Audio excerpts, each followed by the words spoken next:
Oh yeah. It's time to find out, baby. Hype. Eric Holtz in the house. Kamu Imetsu. Z's. The Great Cornholio. I don't know about that. What does that even mean? What does that mean? I forgot a few things, guys. Need some dim lighting. Let me see. Alright. We need overhead cam today. Hang on a second. I think I'm fighting a cold or something. I don't know. How's the audio? We got audio? Alright, hang on. Got one of these. Alright. Roberto invited the entire country of Italy into the community group. Roberto Donati. Every Italian is now in the community group as we approach 5,000 members. Unbelievable. All right, let's extra camera. That one. And boom. All right, let's do a little roll call here. AC. I'm guessing the golden statue will make an appearance today on stream. That one? That one right there? Right on time every time. I want a philo foil, okay? Got it? Hola, gente. Hola and hello. Hello, all. All the Spaniards are up in here today. The Spanish and the Italians. I started European friendly times. We have Soul Catcher, Festos. I think I mentioned Festos. Oh, the Frogman is here. You cross the Frogman and you find out. That's what I heard. All right, we're gonna silence that. Where's my axe piece? We're gonna need the axe tool today. Let's see. We got a keyboard. We got some intense glare. Look at that. The king of the realm. Axe tool. There it is. There it is. Look at that axe tool, baby. Look at that. Hang on. All right, hang on a second. So actually, let me tell you about this axe tool. You see this guy? That guy there. You know what? I had a small axe tool. I had a small axe guy, but I don't know where it is. I thought maybe there was a correlation to the original King of the Realm sketch, but that head's a little different. I do have another little sketch that Tony had done ages ago. So, yeah, we're going to talk about the mats. You know what? Hang on a second.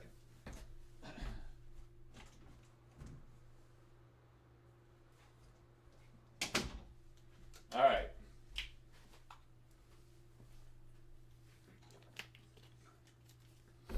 How's the glare? We got glare on the art pieces? Let me do one of these. There is a bit of glare there. You see this shield? In the ring. The ring will not be banned. You heard it here first. No ban on the ring.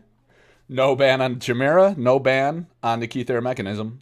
Certainly not the sellsword. Never Z's. Never Z's. Maggio, what's up, dude? Axe tool on steroids. That's correct.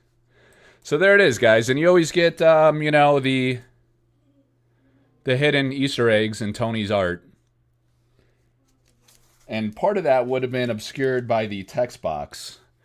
You see his signature, his initials down here. But, yeah, that's a really nice piece right there. This is the original painting. Of the Grimsar. Or however you, of the axe. We'll just call it the axe. Alright. Let's get serious. We got a lot to cover here. We're going to talk about the playmats. We're going to have a big giveaway here. We're going to get into one of these guys. A sample pack. And actually, if Eric, A-R-I-C Eric, is watching, I forgot to tell him this.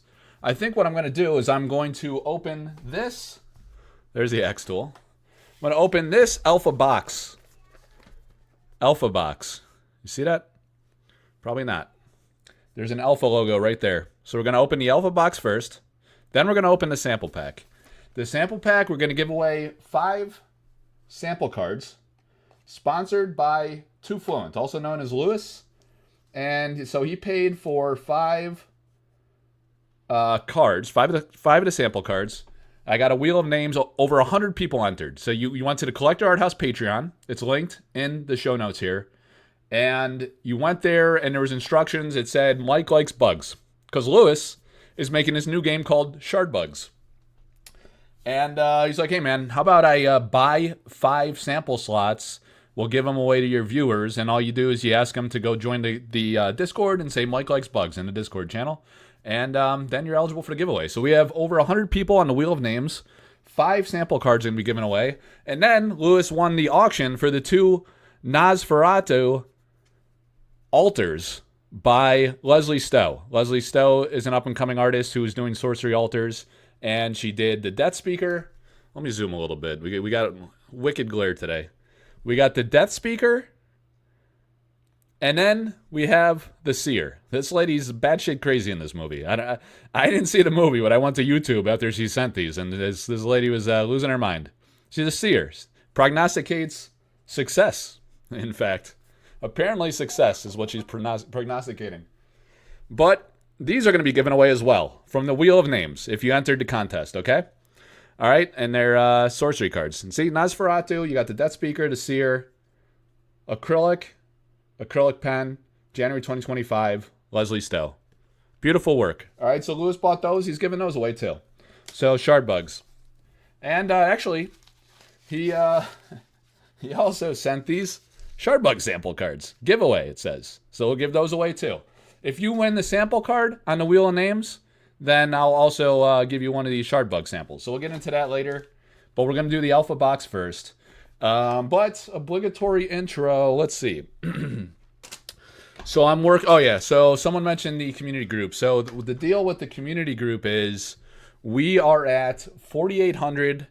Let me go to the, let me show you guys something here. I'm going to share this screen. We got 30 people because we started late, you know? There's probably about 35 people who still like me. But I lost 5 of them because I was late to my own show. So what we're going to do here is go to Facebook page. There's Patty Mahomes, the Patrick Price. All right, so if you go to the Sorcery Community Facebook group, there is... That's a Bush League internet connection. Are we still live even? What's going on here? All right, eventually it loads up. 4,800 members. Look at this here, guys. Why is it so slow? 4,831 members, in fact. And we are racing to 5,000. I think about 131 of these are the new Italians. Thanks to Roberto. Thank you. So it's not that many, but you must have invited like 30 people. It's incredible. All right, so we're in a sorcery community group. Almost every sorcery artist is in this group. 4,800 passionate fans of the game.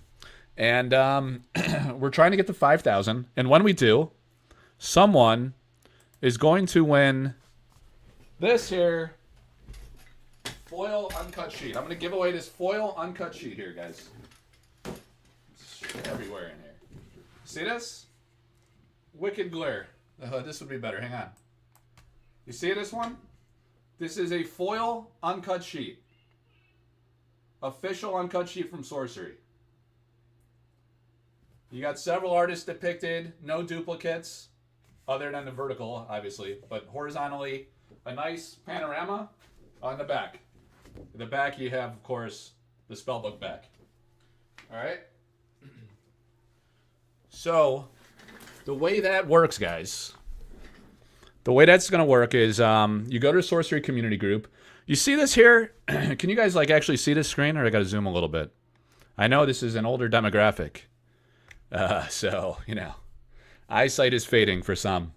So you click this, you're on the page here, you click this featured banner. For me, it comes right up. For other people, sometimes they say, Mike, no featured banner. What are you talking about? So they don't see it, right? So you click featured, and you find all these featured posts. And then you start scrolling down. Look at this Onyx Core by Dustin Brossard, amazing altarist. You scroll down, and you find this giveaway post. And it says, everyone, today's a very special day for our community group. I posted this yesterday as we hit the 3-year anniversary. So I started this community group 3 years ago on February 7th, 2022. And at the time, it was in the very early pre-alpha stages of Sorcery Contested Realm. There was no Facebook groups at all. You know, the company itself had a Facebook page. It had about, I don't know, 1,800 maybe followers on the Facebook page, maybe around 2,000, between 1,500 and 2,000, I'd say. And I'd say, like, we need a group for the community to discourse about the game, you know, talk about our passion for the game, the gameplay, the art, collecting, speculating, stonkers, you know, everybody, every interest category. So I started this group, and then every single day for the last 3 years, I tried to engage very actively in all those different interest realms as best I could. I mean, I'm not a hardcore game player, I admit, but I'm a pretty good collector. I'm good at collecting. I'm good at enjoying art too. So, you know, there is a little art focus to it, and I try to encourage game players to be proactive and contribute as well. But every single day for the last 3 years, I have posted on this page at least one time, usually several times, like a fiendish addict. So, you know, 3 years is 1, 2, 3, over 1,000 days. So thousands of posts on this page. And it's a really amazing library of content. You know, you could go to the media page, you could see all of the different like images, historical. You know, I do behind the art stories, historical posts. Like yesterday, I posted about one of the cards in Arthurian Legends, telling the story of the lore of that card. Beautiful Liz Danforth piece. So anyway, 3 years, we're at 4,831 members or something like that. I think I just said. I don't know. I'm a little tired today. I got to get into a rhythm. Sometimes it takes a minute to get warmed up. So we're less than 200 members away. When we hit 5,000, I'm going to give away this uncut sheet right here that I just showed you. I just showed it to you live in person on camera. And the way to enter this is you copy the link. You go into the comments here, right? 73 comments here. People are going buck wild up in here. 73 comments. You scroll, you find my post, or look, you just grab the link to the page, right? And you copy the link on your page. So here's Cody Banks. And I said, go and post this link to the Sorcery Community Group, asking your friends and family and, network of people to join the Sorcery Community Group. And you could go to, follow the rules of other groups and Discords. I'm not asking you to violate their rules if they're anti-cross promotion. I mean, it's just a community group, so it's not really promotional. But if people are interested in sorcery, encourage them to come join the Sorcery Community Group. And that will hopefully spark some growth in the group and get us to 5,000. We usually see big inflection points of growth at set releases. Set releases only happen once per year. So other than that, it's just grinding and like old school organic engagement, which, like I said, I try hard to do, but it's hard to reach new people. So I'm asking you to spread the word. You know, you go and you copy the link. I don't know what did this guy actually copy the link? Oh, here you go. Yo, make sure y'all join Mike's Facebook group. I consider it, I created the Facebook group. I consider it our community group, our group, right? So everyone that participates and is interested in sorcery, we all collectively contribute to this. But you grab the link, you post it, and then you include a screenshot in the comments showing that you shared the link. And then I'm going to grab all of your names. When we hit 5,000, all of your names are going to go on the wheel of names like this. Big-ass wheel. There's going to be a lot of people, right? We're going to spin the wheel, and then I'm going to ship you that uncut sheet. There's only 24 copies in the world of that foil uncut sheet. It's from the collector tier. I bought several uncut sheets from a guy. So yeah, I'm giving one away. I'm just going to give it away. Anywhere in the world is eligible, and I'll ship it at my own cost. It won't cost you a thing. The only thing you have to do is help grow awareness for this group and, in turn, for sorcery. If you're watching this, you probably like sorcery. So it's kind of a win-win for everybody, and it'll be a lot of fun. All right, so that's the giveaway. Let's go back to 100. All right, so we got that one. Jeez. I'm going to be clearing my throat a lot here. I'm a little congested or something. So there's weather changes up here in the Northeast as well. So the other thing here, guys, is I'm doing this collaboration project. Yes, please hit the like button. Thank you. I'm terrible at reminding people to do that. So if you could take a minute to like the channel, whether you're watching this live right now or watching it back later, that helps a lot. When you do this live content, I do almost exclusively live content. It's very, very hard to grow the channel. Or maybe my content just sucks. I don't know. Could be a combination of factors, but it's really hard to grow. It's actually kind of hard to grow on YouTube, especially when you're following like a smaller kind of like startup game. It's not like covering Magic or Pokestonks. You know, if I was talking about the Pokemon market, maybe I'd be a little more successful in life. But I don't care. I don't give a shit about the Pokemon market. I like sorcery. So it is what it is, guys. You got to help out by just liking the video. All right, so we're going to have these playmats. I did this collaboration with Severine Pineaux. There's going to be some slight adjustments to this. These were sample prints of those, and then we updated the file. So these are going to include her logo here. It's the SP. It says Severine Pineaux, and then her initials. And then next to it, you're going to have like a little circle with the Collector Arthouse logo. So there'll be a variant. So some people are like, look, you obnoxious bastard. Why did you desecrate this beautiful art with your goofy logo? And I was like, I don't know. I think it looks kind of cool. So I was like, all right, fine. I will have a variant without that, and we'll offer this one, and maybe it'll be a discounted price or something. I don't know. I got to figure that out. But we'll have another variant that has the art as it is on the actual card and the original art, and then I'll have the smaller Collector Arthouse logo, so it's a little less intrusive. Yeah, Philosopher's Sorcery said that was him. There's a few people that said that. It's all good, man. I understand. I love the original art too, so it's a fair point. So it'll be more like, let me zoom back out, and I'll show you the original 2-player mat that Severine did. And we will have a two-player variant like this. This was a limited series. These were signed by Severine, signed up there, right, and numbered. Only 50 copies of these were made. So I sold 25 of them. She sold 25 of them at Spielessen.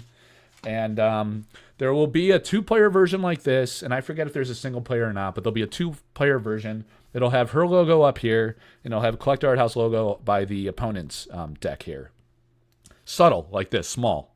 So it'll like preserve the integrity of the original art. And then there'll be single-player mats like this with the logo. And let me show you here, guys. You know what? So look at this one. Timbo, what's up, guy?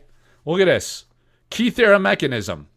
Absolutely godly. So again, I remind you, these are the samples. The file was edited. You can have the Severine logo moved up a little bit, and mine just below it. Subtle. Won't obstruct the art. We're going to have a Kythera mechanism, single player and double player. 2-player. See, the single player on the Philo Stone, that one is okay. That was just another test print from a different vendor. All right, so we got that. And then we have the Bower of Bliss. Absolutely stunning, gorgeous. So all of these will be, these are the single players, so you can see it on the screen. But there'll be a single player and a 2-player. The Bower of Bliss. On this one, so the logo's down here. It'll have Severine's, and then I'll have mine next to it down here, subtle under the deck. No big deal. And then Collector Arthouse, I think they were, Severine and Collector Arthouse right down there. The one without the one in the middle. I think that it might be only 2-player because there was an issue with the single player. And then this one will have the 2 logos here, Kythera mechanism. Freaking amazing. It's a Kythera mechanism, guys. It's like, it's absolutely incredible, the Kythera mechanism. I mean, what can I say about it? Let us go where fate directs us. All right, so single player and 2-player. How do you get those? What we're going to do is you got to go to the Collector Arthouse Patreon. It's linked in the comments. I'm not asking you to sign up as a paid tier Patreon member. However, if you do, the price will be discounted for paid tier supporters. So I appreciate it if you want to support the channel and my efforts. And there's a lot of other benefits to the Patreon, too, with artist collaborations and access to things and discounts and all kinds of stuff. All kinds of amazing things if you're passionate about the game. And the giveaways, too. There's going to be a lot of giveaways this year. So it'll be a discounted price for paid tier. But if you want to sign up to the Patreon at the free tier, that's how I'm going to collect orders. You know how like when Rudy does his sales and he says comment in the channel and then submit payment via PayPal, it's going to work like that, right? I'm going to announce a pre-order window once I figure out the pricing. I just got these new samples from a second vendor, so I'm trying to narrow down on the vendor of choice and price point that's going to work without getting hosed. Because, this is a collaboration with Severine. She's going to get a royalty on all the sales of these playmats. And there's really not a lot of margin in it. It's a lot of work. It's kind of to be honest, it's kind of dumb, really. To sell playmats. It's just like it's a way to get art into the world. So it's really mostly benefits the artist. It's no work for Severine other than authorization of use of her art, and then I'll handle all the logistics, payment, sales, that kind of stuff. So it supports her and it gets her art out there in the world. And more people get exposed to her art and enjoy it. And maybe they want to, buy some of her original paintings or artist proofs. Or she doesn't do altars, but artist proofs, paintings. It's just awareness for her work, which is awesome. And she is working on a new artist proof series, by the way. And I think she's going to be mailing those to me, hopefully within the coming weeks. Some other interesting stuff coming from Severine, too. Join the Collector Arthouse Discord and the Collector Arthouse Patreon, linked in the comments of this video. There's going to be a lot of announcements coming, a lot of amazing projects and collaborations. If you're into the art of sorcery, it's a no-brainer. It's going to be amazing. No, the playmats, I decided not to do stitched edges on the playmats. That's an option. I don't think it increases the price a lot, but I personally don't like the stitch edges because, like, when I'm doing these breaks and things, like, I'm looking at the cards, and then, like, you're trying to pick it up. If you don't have it, like, if you have it in, like, a top loader, it's no big deal. You pick it up, it's good. But, like, I find when I don't have that, it's hard to, like, grip it without jacking up the card. So I want to slide it off the edge like this, right? And if you have the stitch edges, you start jamming into, like, stitching and stuff. And sometimes, like, the stitching is jacked up. It's really hard to get consistent quality when you mass produce these. Or, if I sell, like, a few hundred of these, inevitably the stitching is going to be jacked up. People are going to get upset. So, like, I like the non-stitch, so I could slide it off the edge like that. No big deal. Easy, right? So that's a preference thing. Some people like stitched. Some people don't like stitched. So I had to decide. And I don't want to print it in both variants because there's economies of scale and stuff. If I print, like, only, like 20 mats, I'll probably get screwed. It'll just be too expensive for you and for myself and for everybody. So I got to pick stitch or no stitch. I decided to go no stitch. So the pre-order will help me gauge the demand and the quantity. I'll probably overshoot on the print and do more than ordered, so then I could, take orders later. So, yeah, they're going to be awesome. Let me see. What's going on this weekend? So we have the Dustin Brossard Onyx Core. So this is an altar of Melissa Benson's Onyx Core. It's an official sorcery card. This is not printed. Some people are like, they come on YouTube. Like, I do these YouTube shorts, the Collector Arthouse YouTube shorts. And they're like, Mike, what is this card? Are you printing proxies with this other art? And they're like, you're killing the game because you're distracting from the game. Like, I don't want the original card anymore. I want that printed card. And I was like, dude, first of all, thanks for the compliment to this artist. I know it looks like it's a print, but this is painted. Someone painted this on top of the card. It looked like it was the original card, and he painted it on the card. Dustin Brossard did that. And it just looks so, like, pristinely amazing that it is, it like blows your mind that it's even painted. So that's what it is. That's what an altar is, guys. Some people do goofy things and they like leave the original. They could have left, like, Melissa's original stone and, like, drew some lightning bolts around it or some goofy shit. But I don't like that. I think that's, like, kind of a little too derivative and, pushing the boundaries of copyright. I think it's just not right to do. So with all the artists that I work with, I insist that they completely reimagine the entire canvas of the print. You retain the title box and the text box, but you repaint the entire face of the card. And then, you don't leave the artist name either, too. I see some people do that. Never do that, guys, because it's not the artist's art anymore when you paint over it. If you alter it in any way, it's now yours. And you shouldn't retain their stuff. Don't retain, like, any elements of theirs. Reimagine the whole thing and then put your name on it because now you repainted this. This is now your work, right? So that's how the altars work. That's how I work with, like, 5-6 altarists at this point. And Dustin Brossard is incredible. He did a series of each of the four cores. This is the Onyx Core. This is the fourth in the series. And that auction ends this Sunday at 9 p.m. Eastern. So I used to do 8 to 8 p.m. But my wife's like, you're always looking at the phone. Like, get the kids to bed, give them a bath. What are you doing with your phone, like, in the bath? You're gonna fry yourself and the kid. And I was like, there's no electricity on the phone. This is a battery. No big deal. And she's like, that's not funny. I'm not laughing. So I was like, fine. I will move it to 10 o'clock. And then I'm sitting there at like from like 8:30 to 10, like smashing my face into the wall. I was like, dude, I'm tired. I'm a tired old man. I need to go to sleep. So 10 o'clock is too late. We're going to do 9 o'clock to 9 o'clock. These are marathon auctions. Every single day of the week. We've been doing this for years. So around the clock, I'm looking at the phone. I'm updating the posts in Collector Arthouse Discord and the Sorcery Community Group. I got to manually transfer the bids across so everyone can participate across Facebook and Discord. So that's how it works. So we're going to move from 9 o'clock to 9 o'clock. Sunday night, this is going to end at 9 o'clock, and then a new one's going to start at 9 o'clock. And I'm going to show you what that new card is because I told the Frogman that I would, all right? So let me do this here, guys. So Dustin Broussard is like one of the greatest altars of all time, in my humble opinion. And there's another great artist that's one of the greatest of all time. And you know what? I might have do I have a sketch for this one? Let's see, guys. All right. Hey. I got a sketch for this one. There was a time that Atlas Thorn was doing sketches for his altars. And then he stopped doing that for a while, right? Of all time, Dangles. Yeah, no kidding. All time.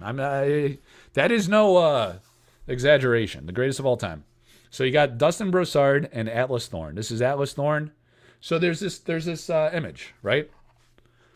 This absolute freak show of a guy named Dan. His name's Dan. Right away, that's a red flag. You know? Who do you know named Dan? That's a regular guy. They don't exist. So what we need to go is to, I don't know if I should pump his group. Because the number of sorcery, I just got banned from a Facebook group, believe it or not, for no reason. I never even commented in the group. But you go to the communities group and you find Dan. Right? So this is one of the best groups on Facebook. Here's Dan. And his son, Rocket, in their frog uniforms with the frogman himself, Jeff Menges. So Jeff did this painting. I forget if this is a print or I think it's a print, because he signed it down here of the Bell Frogman, the communities. So there he is. Like Dan's making the face of this guy. Rocket's making the face of God know what. I think he's just busting the old man's balls here. And there's Jeff Menges, like, how did I get into this situation? I just wanted to paint for this wonderful game, and I got this lunatic, and what is he doing to this child? So there you go. You got the three. You got the three amigos there, and if we go back to the overhead cam, we're gonna find three amigos of our own right here by the brilliant Atlas Thorn. There they are, guys. The Fellbog Frog Men. Again, painted. This is painted by Atlas Thorn. I know your mind is blown. You can't even comprehend what you're looking at right now. Because it's surreal. And I got intense lighting here and glare, so I'll get a nice picture of it. But this painting is absolutely godly, right? So you see how Atlas Thorn does these paintings. He starts with a sketch. And this one will include a sketch. The auction for this will start Sunday night at 9 p.m. Eastern. So here are these handsome devils here. Dan, Jeff Menges, and Rocket. Chilling. Just chilling. Right? And then they decided to go for a walk outside by the lily ponds. They're amphibians. They could swim. They could be in water or on land. Like any good frog would. They're also armed. Armed to the gills. Up to no good. All right? So there you have it, guys. Atlas Thorn. A god among men. The otherworldly Atlas Thorn. All right, guys. So there you go. I got to get Dan off my second monitor. All right, it's alpha box time, and then we're gonna do I might lose my voice in this stream. I'm at high risk.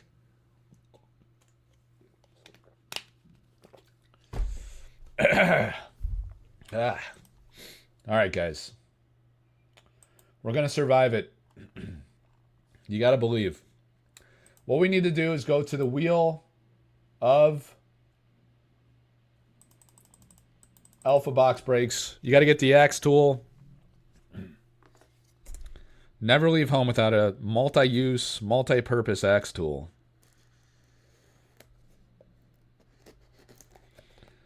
You never know when you might get assaulted by a Felbog and his son. These people are dangerous. They wear costumes. They carry swords. They can swim and roam the lands. So nowhere is safe. Nowhere. Donate that to Dan. He deserves it. That would be suboptimal for... he does deserve it. I would agree there. But that would be suboptimal for Atlas. So we're going to run an auction. Probably have a reserve so you guys don't collude. And break Atlas's heart. With the hours of work that he pours into this. So you guys can compete for it. And then if you collude, we'll have to make a deal with Dan, I guess. That's the risk of painting frogs. I tell the artists, I was like, you know, you're running a risk there. A lot of these artists love to paint frogs. I was like, it's risky, man. Because there's a frog among us. In the communities.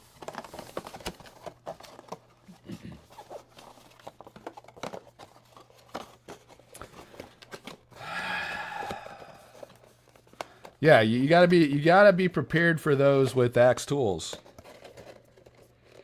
If you're hanging out with your wife or girlfriend and you're assaulted by the Felbog communities. All right, guys, those right there are alpha packs. And up here is what we call the wheel of names. So we're going to shuffle that up, baby. Here we go. We're going to get into some alpha, and then we're going to do a sample pack. I'm going to have Eric, A-R-I-C, come on. And I think he actually has another PowerPoint presentation. And, yeah, we're going to talk about the history of sample packs, I guess, and educate people a little bit. Garrison for 5. 1, 2, 3, 4, 5. 1, 2, 3, 4, 5. All right, so... Hey, look at that. I got a box labeled Garrison right there. How about them apples? All right, he's coming off the wheel. 1, 2, 3, 4, 5. Good luck, dude. Actually, wait a minute. Look, from the 3 piles. So we gotta mitigate variance. Let's do this. Let's do it like that, all right? Mix it up a little bit. So you don't have all the foils in one row. Some people have these foil theories. 1, 2, 3, 4, 5. Where's the bean dip? Shuffle all the packs? All right, fine. All right, well, he's getting this pack. Shuffle all the packs. All right. So shuffle all the packs, he says. It's probably a way to do this, like a... You know, the... Mama Luke of the Year over here. All the new Italians in the group. And this guy's a Mama Luke of the Year. Alright, guys. You see this? There we go. And then I'll do the 3 across. 1, 2, 3, 4, 5. 4 and 5. For Garrison. Alright. We need, you need 5 hits. Oh, spit on the packs. Man, my voice is shot. It's usually not this bad. My throat's wrecked. Look at that. The tadpole pool. The irony. I don't know. Remind me of the Curios, guys. We don't open alpha all the time. It's been a while. Grapple shot. I sold the grapple shot painting ages ago. I've sold probably... Oh, man. I must be up to 60 or 70 original paintings sold through Collector Arthouse at this point. It's been an amazing journey. I've been able to see so many original paintings. Like the Highland Falconer. Modesty. Guy's the man. I was gonna bring that one to auction. I told you guys, sometimes someone's like, hey Mike, I want to auction it. And be like, no you don't. You want to sell it to me. I had to trade that one, guys, for the gems. The sample gems. It's a sacrifice that was necessary. But yeah, so that with the Highland Falconer, I was gonna auction that one. I had to have it. I really wanted that Value of the Light, but Mildew Med crushed me on that. Ooh, the Ruins. All right, so you got the Ruins Duel from Alpha. Nightmare, Mortality, great artwork. I sold more... Or no, I didn't sell Mortality. I was going to, but then Matthias sold it to a guy. A local guy, actually. So good for him. All right, Assorted Animals. Isn't there a new assorted shout out to the new assorted animals YouTube channel. You know what I'm gonna need here, guys? I'm gonna need sleeves and top loaders. So let's get that ready. All right, Garrison. You see, look, if this was stitched edges, I'd be screwed right now. But here I could slide it right off the edge without damaging it. And that's why you go no stitching. See? That's why, guys. Some people, they want, for some reason, they want these playmats. They're like, oh, Mike, the stitching, it makes it last longer. I was like, well, how long do you need it to last? I mean, are you really going to destroy a playmat? How many people here, you comment in the channel, have you ever destroyed a playmat? It must take years and like millions of games, or at least hundreds. And this game takes a bit of time to play, you know? So are you really playing hundreds of games on the same playmat and destroying it? Timbo, you're a liar. You're lying. It's never happened. You don't need a playmat to last for the rest of your life. It's going to last anyway, just fine. Kimbo would be ashamed of that lie.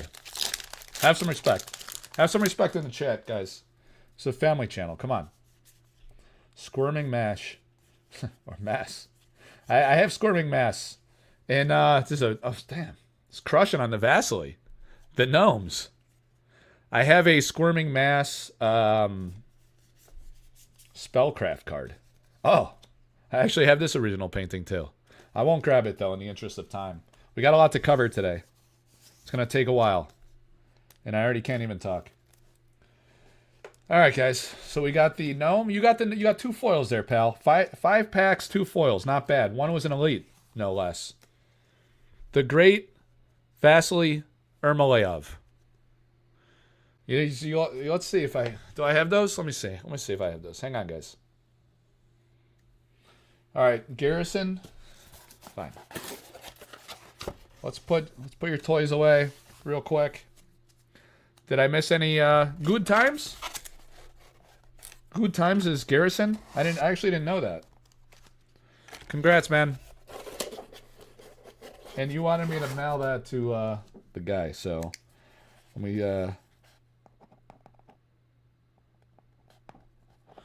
make a note of that one.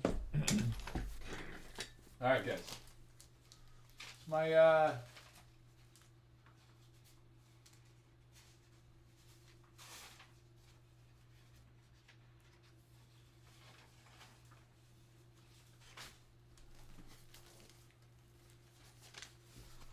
All right, guys.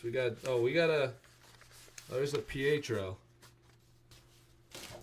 Pietro De Ciro. More Italians there. Hey, more Italians. All right, real quick. Let me see if I have the assorted animals. All right, so we got the packs here. We got some original sketches from Vasily. From Vasily Ermolaev. The great Vasily. So we have the Face City, right? And there are several concepts of the Face City here. So I have the evolution of Face City. I'll get a series shot of that one of these days to share with you guys. We got the deer. The white deer, right? Just chilling in the woods.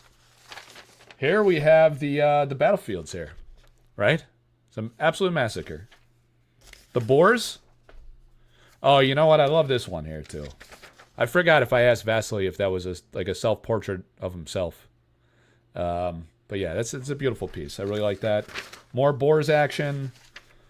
More war scene. More war scene. So he sketched that up. Oh, the wand. Merlin's wand. Very nice. Very nice. More Merlin. Look at that. So he was working out the staff.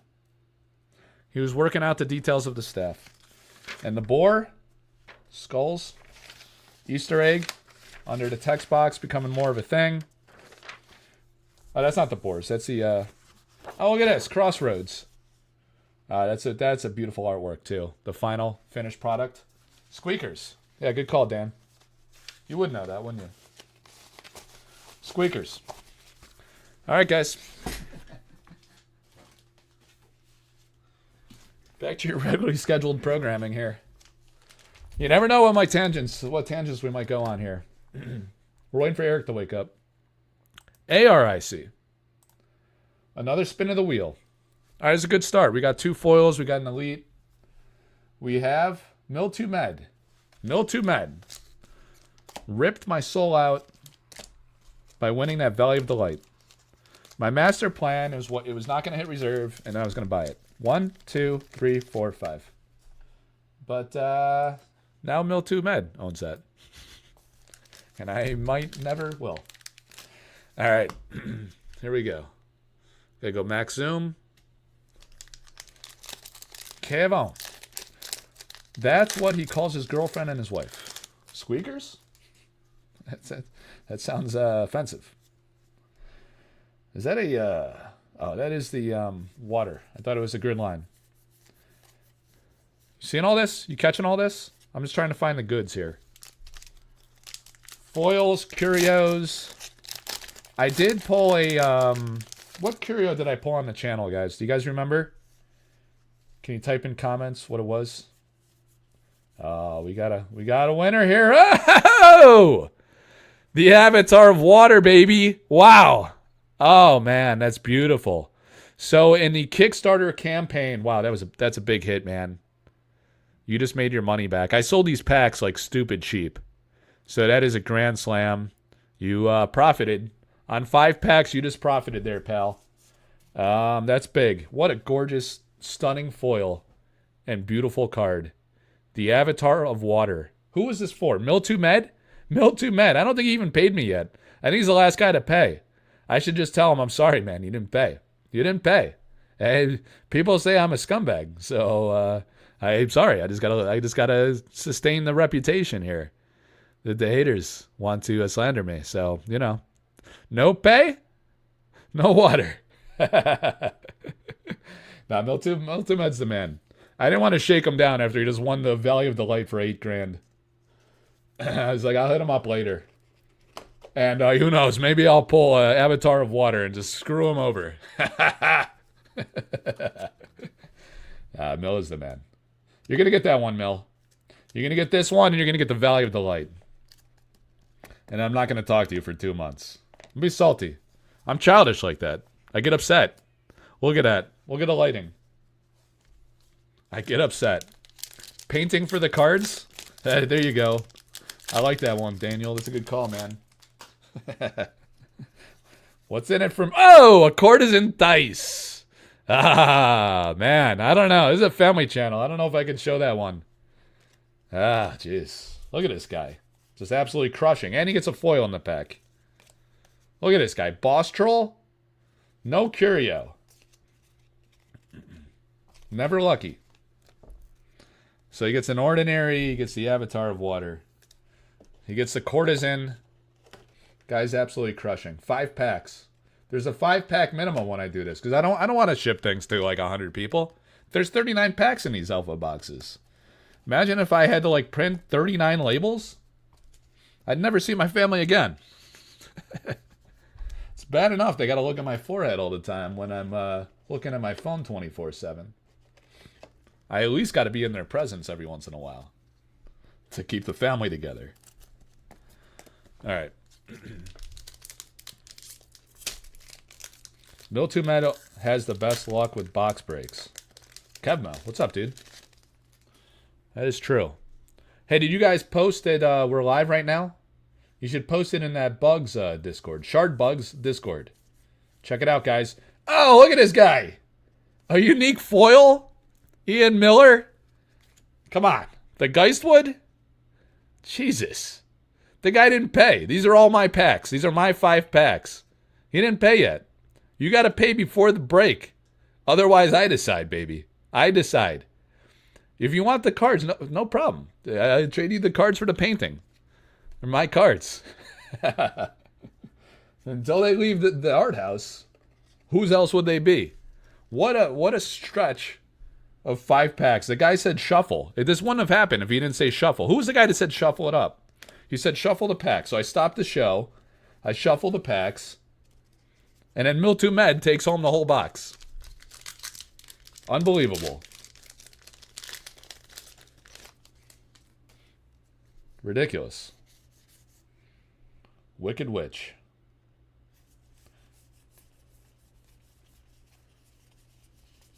All right, Mel.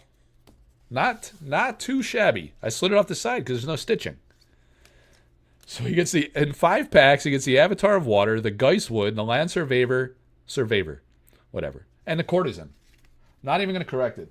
I don't have a box for Mill. I'm just going to put it on my shelf instead. Oh, wait. Oh, I thought he DM'd me. Okay. All right. No box for Mel. I'll get my box. Mill to Med. What a guy. There may be a ruler of Thul still, often paired with Courtesan. Yeah, you know what, Spiel? Rahu? If you guys remember, I did this amazing, there's a guy out there that says I'm a narcissist. I don't know if it's okay to call my own live stream amazing. It might upset people, but I did do an alpha showcase live event when alpha came out, and we had about 15 alpha artists maybe. It was amazing. It was an amazing live event, because of the artists. And I think I pulled the Courtesan Thais and the Ruler of Thul. And Eric came on the show. I think Simon came on. Eric, the game creator, EIRK, Eric, as opposed to the ARIC version that's going to come on later. And there's a lot of artist cameos, and you can find it on the live tab in the Collector Arthouse YouTube channel. But yeah, it was freaking amazing. Let's just call it like it is, right? It was an amazing experiential event. It's no one ever seen before. Like, what is this? All these artists lined up, came on. It was unbelievable. It was like stunning. I didn't announce that any artists were coming on, and it was like one after the next. And we had an amazing time. Philo cards. All right, so that's what we're going to do. We're going to remove him from the wheel. And it's a little too much mic there. 1, 2, 3, 4, 5. 1, 2, 3, 4, 5. Yeah, that bastard Mike. He likes his own show. It's poor etiquette. It's really... What a lowlife. He liked his own show. The Enchantress. All right, Philosopher Cards. Philosopher Cards has a channel. He has a very loyal breaker following. I've been joining his streams lately. We like to mix it up in chat, crack jokes. I try to control myself. I tend to like dark humor, to be honest. A little edgy. The wife says, if you have nothing nice to say, say nothing at all. So, I kind of got to have a cathartic release in the Discords and in other people's YouTube channels. So, sometimes the jokes get a little dicey. But not offensive, I don't think. We do bust chops a little bit. We bust chops. But we're just having a good time. Just having fun. Oh, look, that looks familiar. That looks familiar, baby. There's the original painting right there. True to scale. There it is. There it is. To Chimera. And you have a foil coming up. It's the Pudge Butcher. Because Kevmo's here. Pudgy Wudgy. Kevmo. I think I have 2 copies of that Spellcraft. I know Kevmo wants it. I might offer one via auction one of these days, just to see what happens. I actually considered doing it this weekend, but Kevmo just won a altar auction for the Lugbog cat. And I was like, oh my god. Kevmo's going to have to skimp on the catnip for like 6 months now before he could afford that Pudge Butcher Spellcraft card. So I'll just hold off. No rush. Fancy feasts. No more fancy feasts for a little kitty. There's the seasoned sellsword, guys. Right there, baby. There she is. Love that card. Love that painting. So Lindsay Crummett did that painting, I think around 2010, 2013 time frame. It was like a good 8 to 10 years or so before Sorcery came out. And Eric discovered that painting. It might have been the painting he discovered. Well, actually, I think he kind of knew Lindsay from... she's down in New Zealand, So, did you get 2 Enchantress? That's wild. So, yeah, Eric liked that one, and he licensed it for the game. So, that's the story, and I'm sticking to it, guys. And I bought that painting because it's freaking amazing. All right, so Philo cards. From what I understand, I'm shipping with your guy. So I'll ship to you guys together. I'll use those as a separator.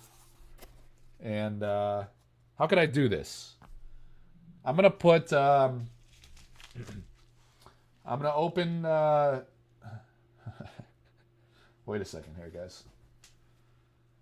There's this Chad named Too Fluent out there, and he gave me this purple bubble mailer with the Shard Bugs sample cards, and I know that Philo Cards likes the bugs, so I'm gonna put your cards in the bugs envelope to separate them for now.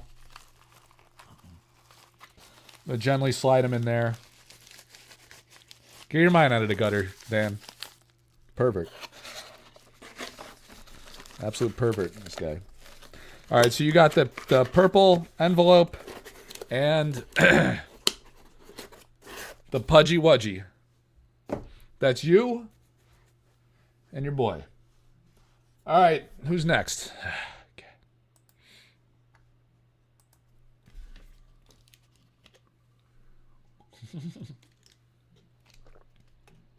Team bag? I don't have the fat bags, I don't think. Yeah, I need to get the fat bags, you know, because I have the ones that only fit. I usually put them in top loaders. I might be able to use a few team bags, but I got these ones that only fit like a few cards. Is this what you use? Look at this. See the Ultra Pro team bags? 100 of them. These fit. What is this? Is quote like how many will fit?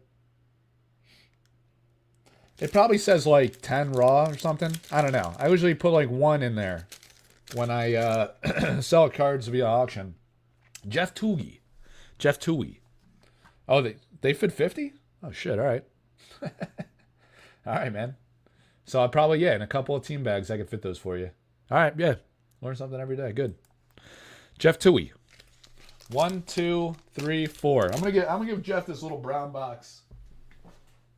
I don't know. I probably, just for now, Jeff. Oh, it's Jeff right here.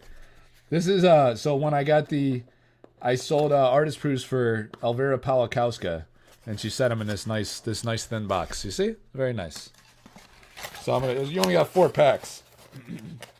It's like a staging area. Don't worry. I won't mail it like that. I'll get my act together and package it up nicely later. But there you go.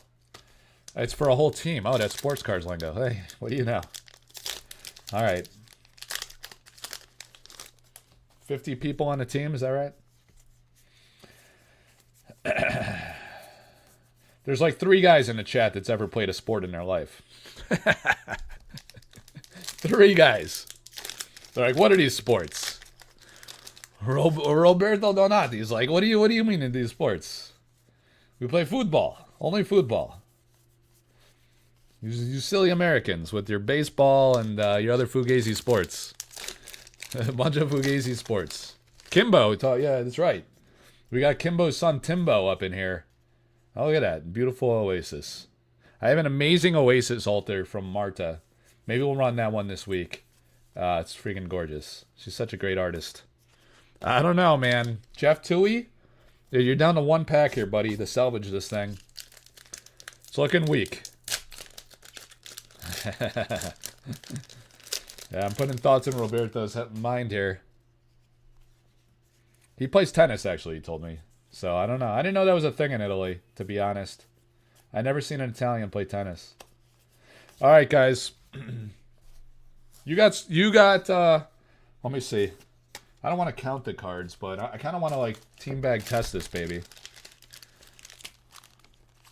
Let's team bag this up. See how many we could jam up in here. It does, you're right. When you don't top load, it's a top loader. You can fit a ton of these in here, man. Philo cards. Who knew? When you don't put them in top loaders, you got all that. I thought you had to have like fat bags or something. I called them. Is that a thing? Do they have a product called fat bags? Look at that. 4 packs, no problem. That's beautiful. Although, you know, then I can't tape it. You know, it's tight. The tape will go across the top of the cards. So I'll have to get like the blue tape. The frog tape. You know? I'll just tape it shut. But look at that there. Look at that, baby. 4 packs, no problem. 1 bag. 4 packs, 1 bag. Get your mind out of the gutter, Dan. Absolute pervert, that guy. All right. Here we go. 3 left. And then we're on to the sample pack break. How far? What, 54 minutes in? It's record time. Kanzler. So Spiel Rahu very generously, 1, 2, 3, 4, 5, sponsored 2 packs for Kanzler. And from what I understand, Spiel Rahu's getting 10 and Kanzler's getting 5. 1, 2, 3, 4, 5. So Kanzler for 5. Coming off the wheel. We'll see how you do, man. This has been an interesting box so far. We got the unique Geistwood, Ian Miller, and the Avatar of Water. We got assorted animals in foil and non-foil. To be determined if I mail those to Mill2 Med. I could screw them over. I could do whatever I want to do. It's my channel, my world. Giant Shark. Look at that. The Louie guy. The guy on the Louie show loves that card. I always forget that guy's name. Josh.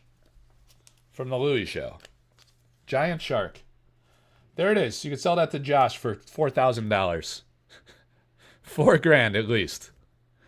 Based on art quality alone. Beautiful card. I missed it. How many girls and how many cups? I think it was... no one knows what you're talking about, Dan. That came out. That came out in. Let me see. I was in college. Well, let's call it 2000. In the year 2000. I think in the year 2000, Dan. All these youngsters don't even know. They don't even know about the girls in the cups. It's a family channel here, you animal. The Cell Swords up there. Completely desecrating the show. And Mystic Moose, what's up, man? Yeah, you just stepped into a war zone here with Dan up in the chat. Talking about shit that happened in the early 2000s. It was a different time back then. And nowadays you can't even call someone dumb without getting crucified. Yeah, you get absolutely obliterated by using the D word. If you say something's dumb, like someone will come out of the woodwork and be like, "You bastard, how dare you?" All right. These are inside jokes, guys. Like 2 people know what I'm talking about. Only 2. Tyler Stone, what's up, dude? I'm going to pack up. I owe you an Arthurian Legends box because Nostradamus is spinning those prophetic bars. Yeah, I wish I could play some of that on the show, but freaking Larry and Sergi will come down on me with the wrath of demonetization. And, you know, I need that 4 cents to keep the show alive. This show's going to probably generate at least like 3 or 4 cents if we get enough views on it. So, who is this for? Who are these cards for here? Who are those cards for? I usually grab the box first. Who knows? Who knows? Guys. Yeah. Who are those packs for? I gotta label the box. Oh, Kanzler. Yeah, thank you. That was Kanzler. Oh, let's see if 5 packs fit into a team bag here while we're experimenting with science. I don't know. 5 packs, guys? Definitely not going to be able to seal this bad boy. But let's just jam his cards in there. Let's just damage a few of them for science. Hayne will figure out how to restore them. He knows things. I don't know, Kanzler. I don't know, man. Oh, that's a shame. Oh, I just creased a couple of them. Nah, I'm just kidding. No cards were harmed in this scientific experiment. I rarely sound like this, but I think I got that avian bird flu or something here. Look at that. It's a little tight, but Dan tells me that's okay. Says as long as there's no rip. Oh man, this used to be a family show. I don't know what happened. It fits. It does fit. Look at that. 5 packs exactly. Oh my god. It kind of feels nice too. I really don't want to put it down. It's got like a silky smooth feel. Tight, no rip. All right, man. Kanzler. I don't know if I'm probably not going to mail it. Well, actually, I don't know. You're in Europe, right? Maybe I will put it in a big box like this.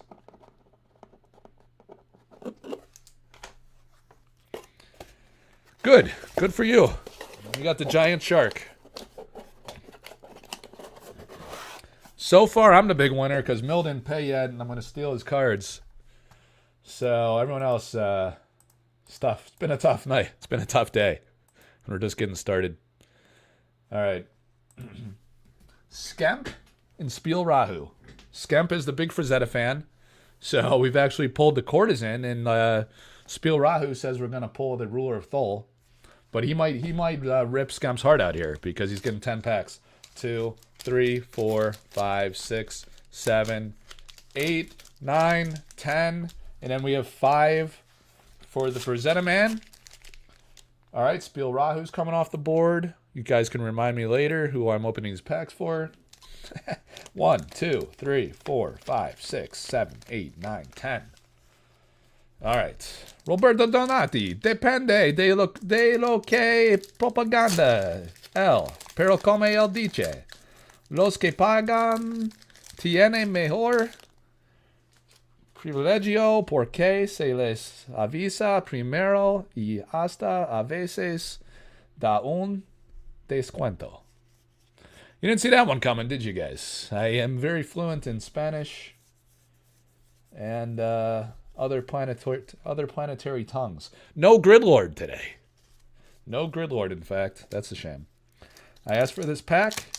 I'll work to get it. So, Roberto, what I do, you got to join the Collector Arthouse Discord. And you can get in on the Alpha Pack breaks and the sample card pack breaks. Or you could go join Philosopher Cards Discord. And that guy breaks like a fiend. He does a lot of breaks. I do mostly sample card breaks, but I have, I was looking around. I was like, man, do I got, whoa, nice. I was like, do I have Alpha? And I do. And I have like several cases, in fact. So, all right, that's a good pack there, my friend.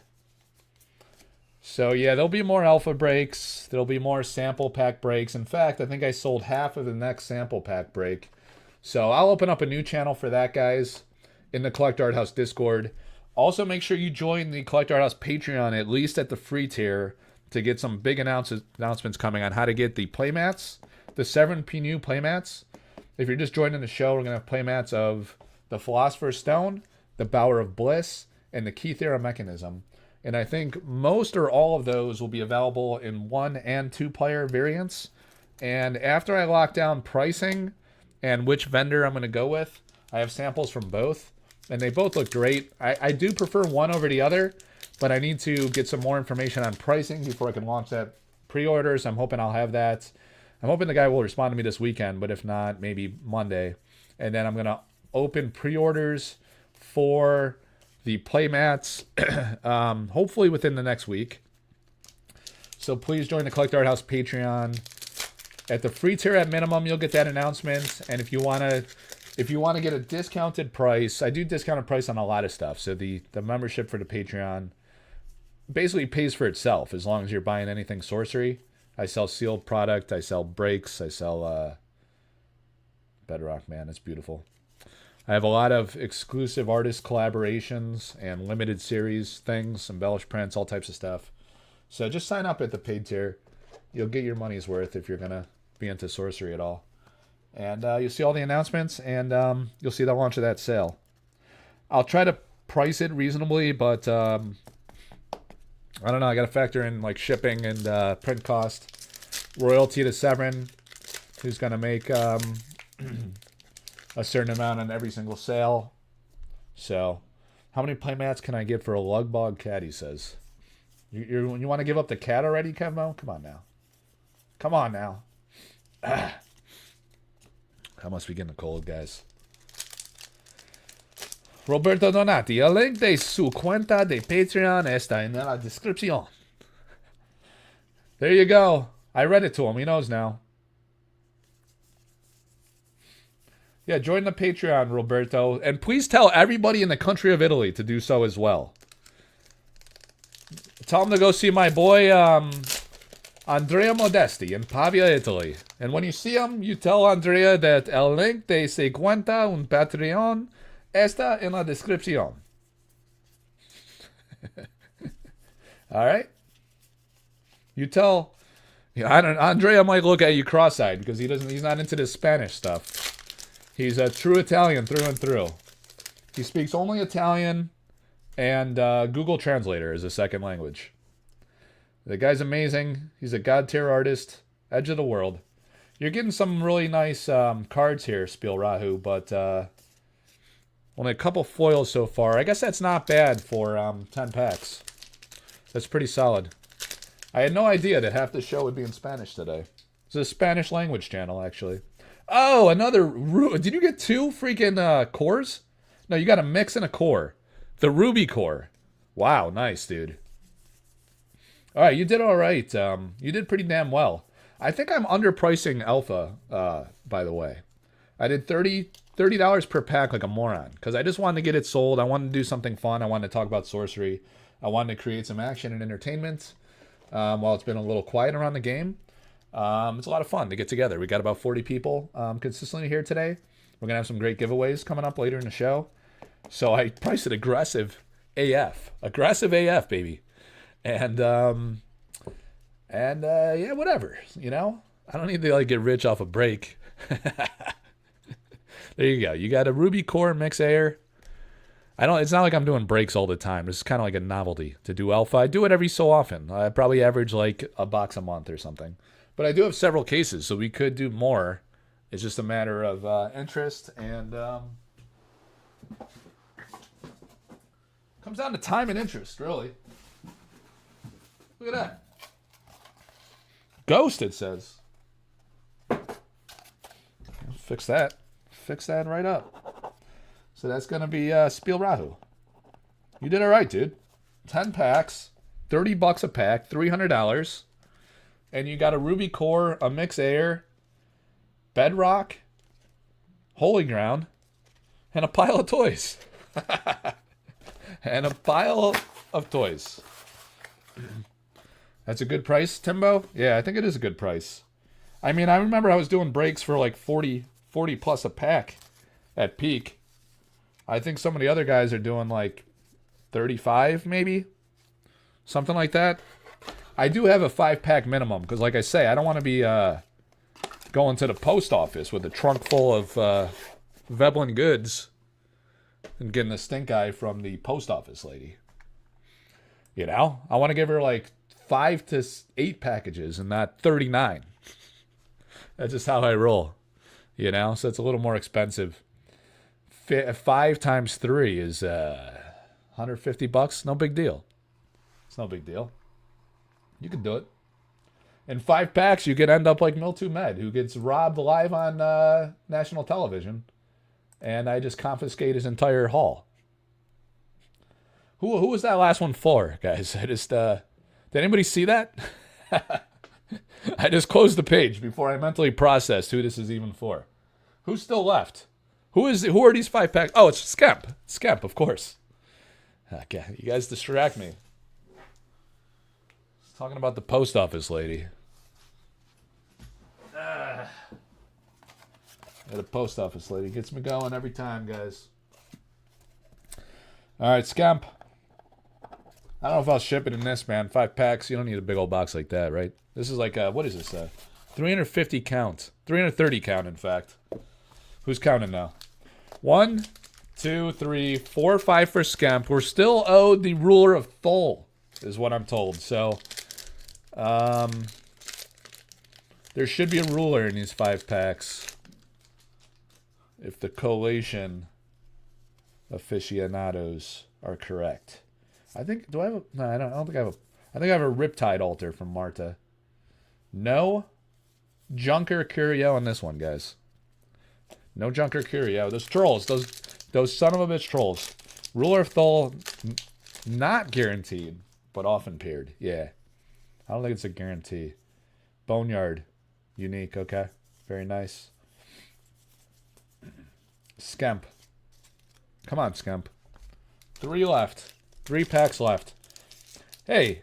Sony Progressivi. Hey. Yes. What's up, man? She says, yo, Mike.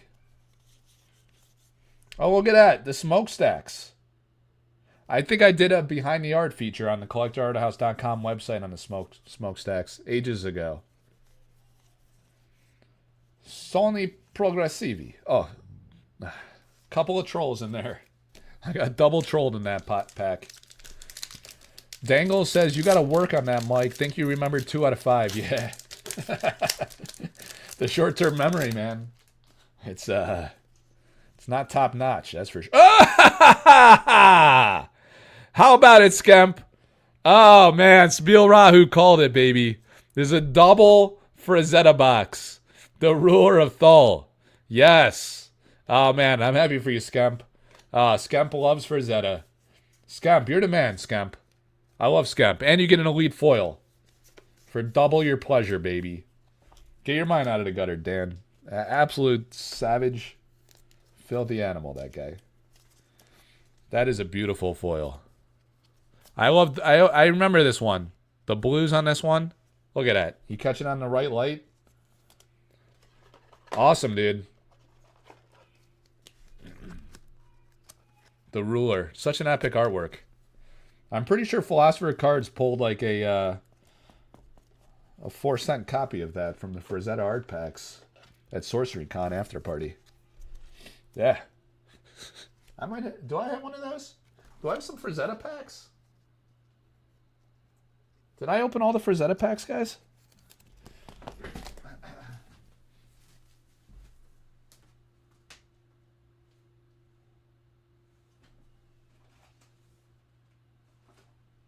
What's this here?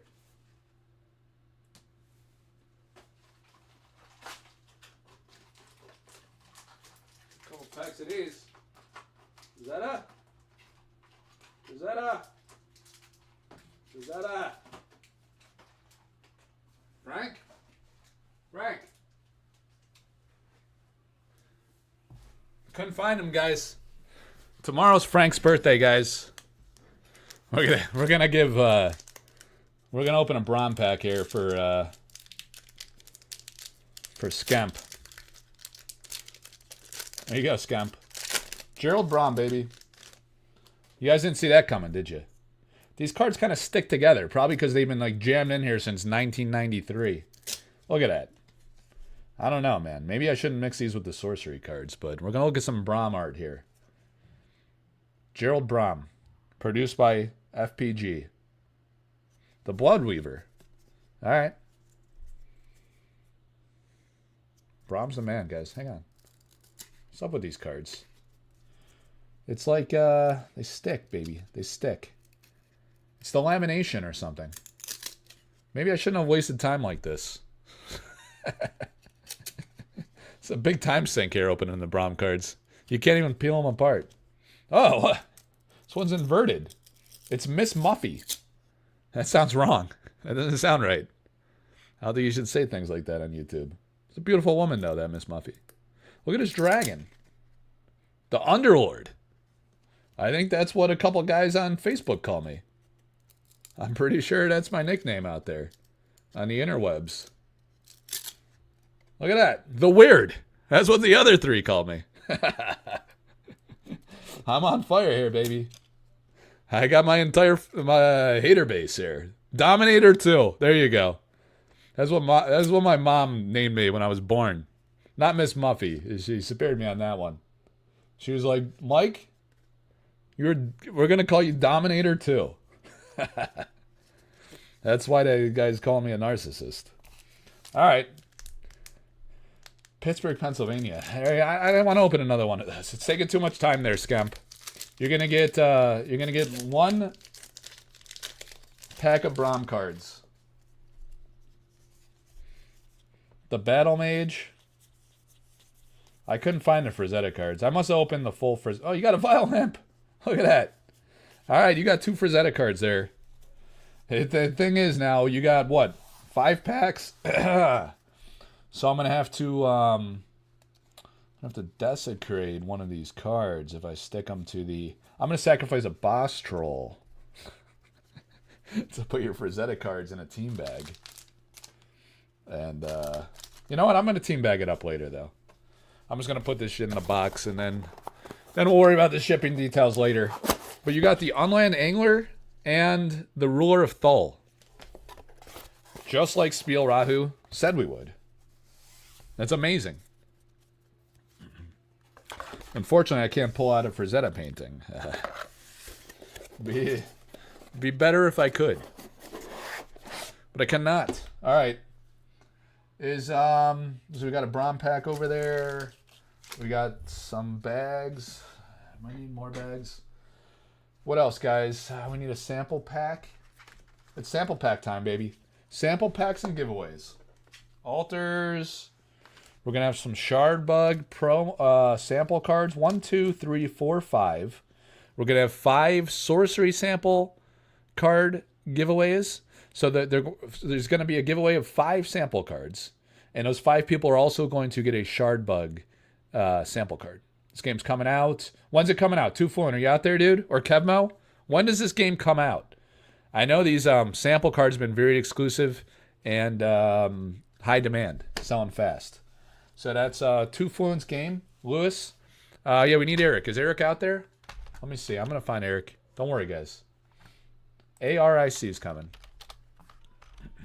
Oh, Kickstarter end of March on Shardbugs. So you go join the Shardbugs Discord. That's how people were eligible for this giveaway. And loading chunk 62279 failed. Guys, I have a loading chunk failure. It's going to be hard to... hang on a second. It's going to be hard to get Eric in here with that chunk failure. I don't know, man. All right, Eric. Oh, he's online, baby. All right, we got crying babies downstairs. I'm freaking hungry already, to be honest. Eric's been a member of the Collector Arthouse Discord since August. No, that can't be right. August 9th, 2018. That must have been when he joined the Discords. Hey, Sean, what's up, dude? Thanks for reporting in as back. All right, guys, look at this here. Eric's gonna join, so I need to get serious and get my AirPods on so I could hear him talking about sample card pop reports. And I need to disengage. Hey, make sure you like the video, by the way. All right, so I need to get off of the Bluetooth of my phone. And then I need to get onto the Bluetooth of my computer by pressing a few of the buttons. Bluetooth. Yeah, that thing. Connect to it. All right. Hey, what's up, Eric Holtz? Just who's working on a Saturday? That's messed up, my man. All right, so we're gonna have 2 altars to give away. What are you talking about, Eric Holtz? What do you mean pulled? You weren't part of the break, were you? Unless you got like a alternate identity. All right, guys, join the like the video. Oh, here's Kanzler. All right, that explains a lot then. Eric, what's up, man? Hey, Mike. Am I straight enough? I think my camera's a little tilted, but all right. Cool. Gotcha. All right, so I got a couple wheels here. We have the 50. Some guys are going heavy on this one. We got Matt T for 4 packs, Ghost Pants for 4, 2 Fluent bought 5 packs for the giveaway. Nice. And then what do you got? Your foot in front of the thing? Oh, looks like a foot. We got Gambit and Ian. All right, so we'll shuffle that up. That is for the sample pack, and then we have a ton of freaking people entered the giveaway contest. So I think it was like 110 people, but then I counted Patreon people 3 times that entered. So it ballooned up to 196 names on the wheel. So Cool. 5 of those are going to be winners of a sample pack. And I think what I'll do first is open the sample pack. And then we're going to give away these 2. So I'll do... I'll have to figure out if we'll do that. Maybe whoever... I'll think about it. Maybe we'll just have more people win. Then I got to ship to more people is the only downside, but I'm down for that. All right. All right. Where's this pack from? This is a U.S. pack? Yeah. Yeah, I think this one actually was from my own top Kickstarter pledge, the Avatar of the Realm pledge, because it's no label on the front and the thing on the back. Yeah, label on the back. I think I told this story before, but like the packing on, so I was the Avatar of the Realm backer, one of the 4 top backers of the Kickstarter. So I got like a lot of stuff as part of that package. So there was like 12 sample packs. I think it ended up being like 12 pledge packs. And I don't know, was it 2 cases? I think it was only like 2 cases of cards, which was kind of weird because I think the collector tier got almost the same amount of like regular cards. But the my tier got one of the Avatar paintings, and so I got like this box that had the cases in it, and then like the sample packs and the pledge packs were just like thrown in the box like with the cases. They were just sitting in there. I was like, Jesus, thank God they didn't get destroyed. But I was like pulling stuff out of there, and then at the bottom there's just like packs everywhere. It was funny. So yeah, that's one of those packs, and somehow they're still in good condition. They're mega glued, so there is no chance any of them are going to get ripped. They do have a tear strip on one side, yeah, there's a tear strip on that side. Maybe I should have oh, there's one on this side too. Okay, so it's not an indicator that one's mega glued and the other's reasonably glued. They're just a pain in the ass to open regardless. You got to get surgical with the axe tool. All right, trying to preserve the face of it. All right, I think this is gonna work. No one has more practice than you. Yeah, and yet I don't get any better at it. It's hilarious. Maybe your axe tool's getting dull. Yeah, somehow it's actually getting worse. It must be that. All right, we almost have a breakthrough. Just want it to look good from the face of it, so I could display these somehow someday. All right. And I'm sure like these pack wrappers will be worth like $200 a pop someday or something stupid. They probably already are. There it is. It looks like a nice, beautiful. You could display it in one of those bearish universal cases. Although the sample packs, I think the form factor of those, if I'm not mistaken, they were like these packs are jacked up now, but I think they were a little larger than the alpha packs. Yeah, see. So it's not a pure fit for their universal packs. Which doesn't matter that much because no one owns these sample packs. So you want it to fit the alpha cards, not those. All right. Let's make sure there's 15 cards. 1, 2, 3, 4, 5, 6, 7, 8, 9, 10, 11, 12, 13, 14, 15. We're only going to have 1 Atlas Sight card today. All right. And that's the ordinaries at the back, right? Or did you shuffle them up already? No, I didn't shuffle it yet. Sometimes I forget how it is in the pack when it's face down, which end is the hit side. Maybe better not to know. Yeah. And then I randomize it anyway. But yeah. Yep. I remember like in my early breaks, people were pretty keen to that with the alpha after alpha came out. So they would like watch as I sleeved them. And they'd call out like, "Oh, the Atlas is the unique or elite this time." Right. So I think this time it's going to be a spellbook card regardless, because I don't think it was the 4th slot in for that site. All right, so let's see how we're okay. Not too bad on time. I figured if we go through your presentation by the time we do this giveaway and all that, so we do have second half of your slideshow presentation. Yeah, if there's time for it. I didn't know you had all this other stuff planned for today, so. Yeah, the giveaways might take a bit of time is all. Yeah. And I gotta think how to One thing I did not think I had on is like how to label those for the giveaway. I might just have to. If someone could make a note of it when we do it. Is Two Fluent out there? Maybe you can help out, or Kevmo. I think Kevmo's watching, so I can get the contact information for the right people. All right.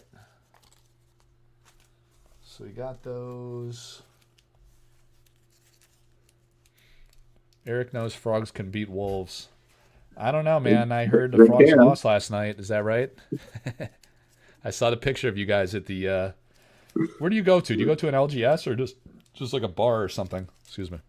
So different places. It's a small group of us on the east side. So we kind of go where we want. We try to go to Mox. That's an LGS connected to Card Kingdom, the big online Magic gathering seller. Oh. We've got a few locations, but yeah, haven't got a lot of traction there and issues with the Play network and stuff. So in any case, we sometimes go there and then other times just meet in like convenient locations. Okay. We played in Starbucks. We had a kind of bar last night. Nice. Yeah, it looked like a nice setting. Yeah, we like that place. It's really a bummer that Sorcery didn't make it. Where? Do you mean in general? Like the game has failed? What's this guy talking about? Oh, it's opening packs with the hatchet. Yeah, I don't understand what his point is. All right. Dan's talking trash here. So yeah, I forgot about that one, Dan. Overlooked that one there. 1, 2, 3, 4, 5, 6, 7, 8, 9, 10, 11. Ah, of course, I got to get a new pack. The funny thing is, when we play at like LGS, we sometimes get people asking us about it, but usually they just ignore. They just look and see that you're not playing what they want to play, and then just ignore you. But when we played at Starbucks, almost every time we're at like a random place, you get one person coming up and asking us about it. Oh, that's cool. Yep. So it made up these little like some extraordinaries and a little description of what is sorcery and the website, and just hand it out to people who are interested. Giving it to a few people now. Yeah. 1, 2, 3, 4, 5, 6, 7, 8, 9, 10, 11, 12, 13, 14, 15. All right. And I do have the labels ready to go, but I need to slap them on here. So we got Gambit.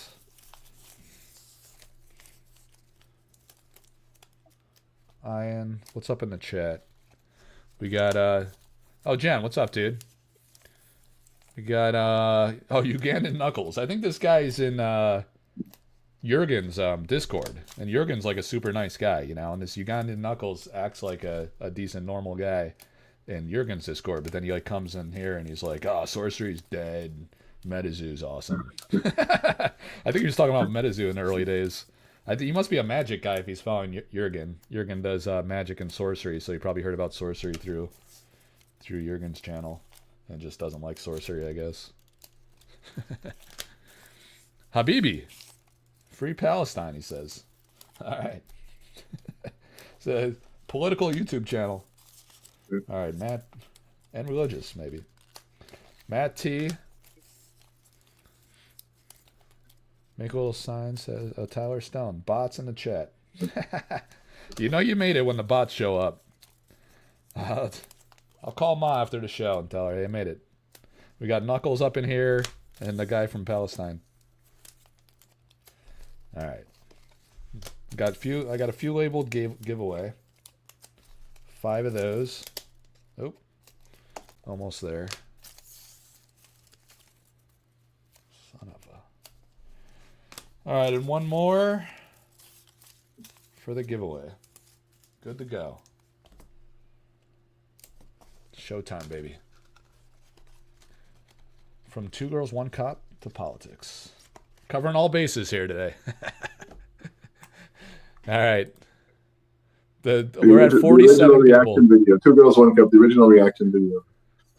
Yeah. We got 46 people. We just lost a bot. We offended a bot. All right.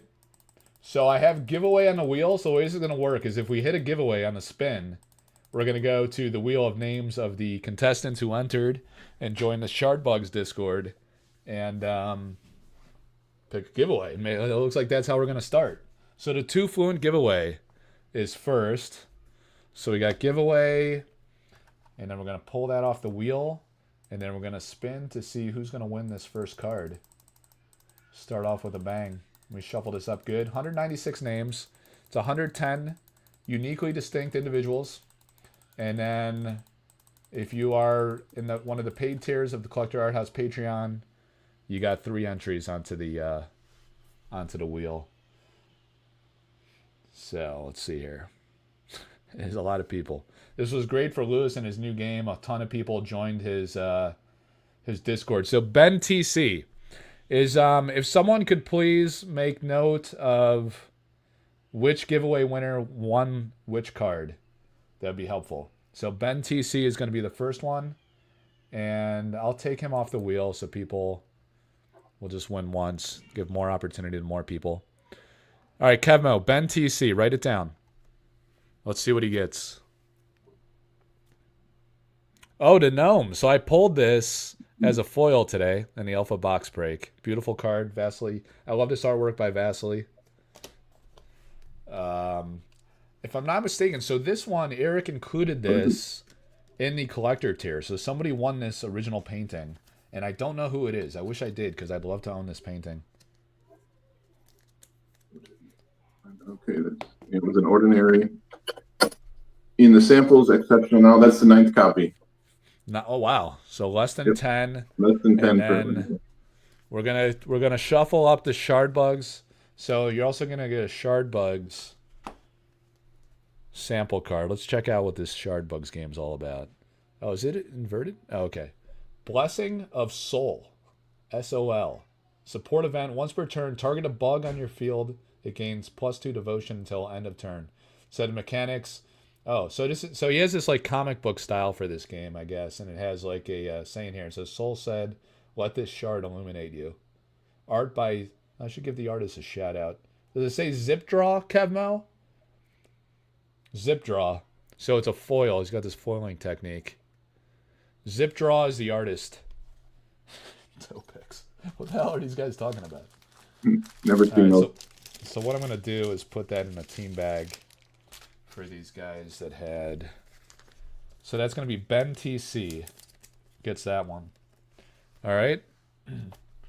I'll give Ben TC one of these little guys there. Actually, you know what? I got to leave it out though, so we can review at the end. Let me get that out of there. All right. Ben TC gets the Nizmath Gnomes. And we're back to the wheel. So 9 copies of that. Amazing. Yeah, I don't know if I ever pulled that. It doesn't ring a bell that I pulled that Never. As a sample. 84, 86. I can go through and find out. Wait, what's Jackson talking about? Come see Junior Idol in her bikini for your enjoyment. Click here. Hey, Dan, check that out. Report back. Unfortunately, I can't. I wanted to ban and retain it so Dan could go check that out, but it deleted all his comments. All right, Ian is on the board for 1. Dan's working it. All right. You've had to have pulled every ordinary by this point. I've found 2 of them already. Oh no, I'm looking at the wrong row. Yeah, there's only 9 copies, so here we go. Ooh, Disenchant. So the quick ordinary magic of Shattered Fascination. So the quick magic subset. That's a nice one, Ian. Disenchant is I think he wanted to be in on the next break. As I say, the next one is half sold out. So we'll do this again as soon as next weekend if it sells out in time. But we'll schedule. Yep. We schedule as we go. 14 copies for that. For Disenchant? Yep. Nice. All right. So congrats to Ian. And back to the wheel.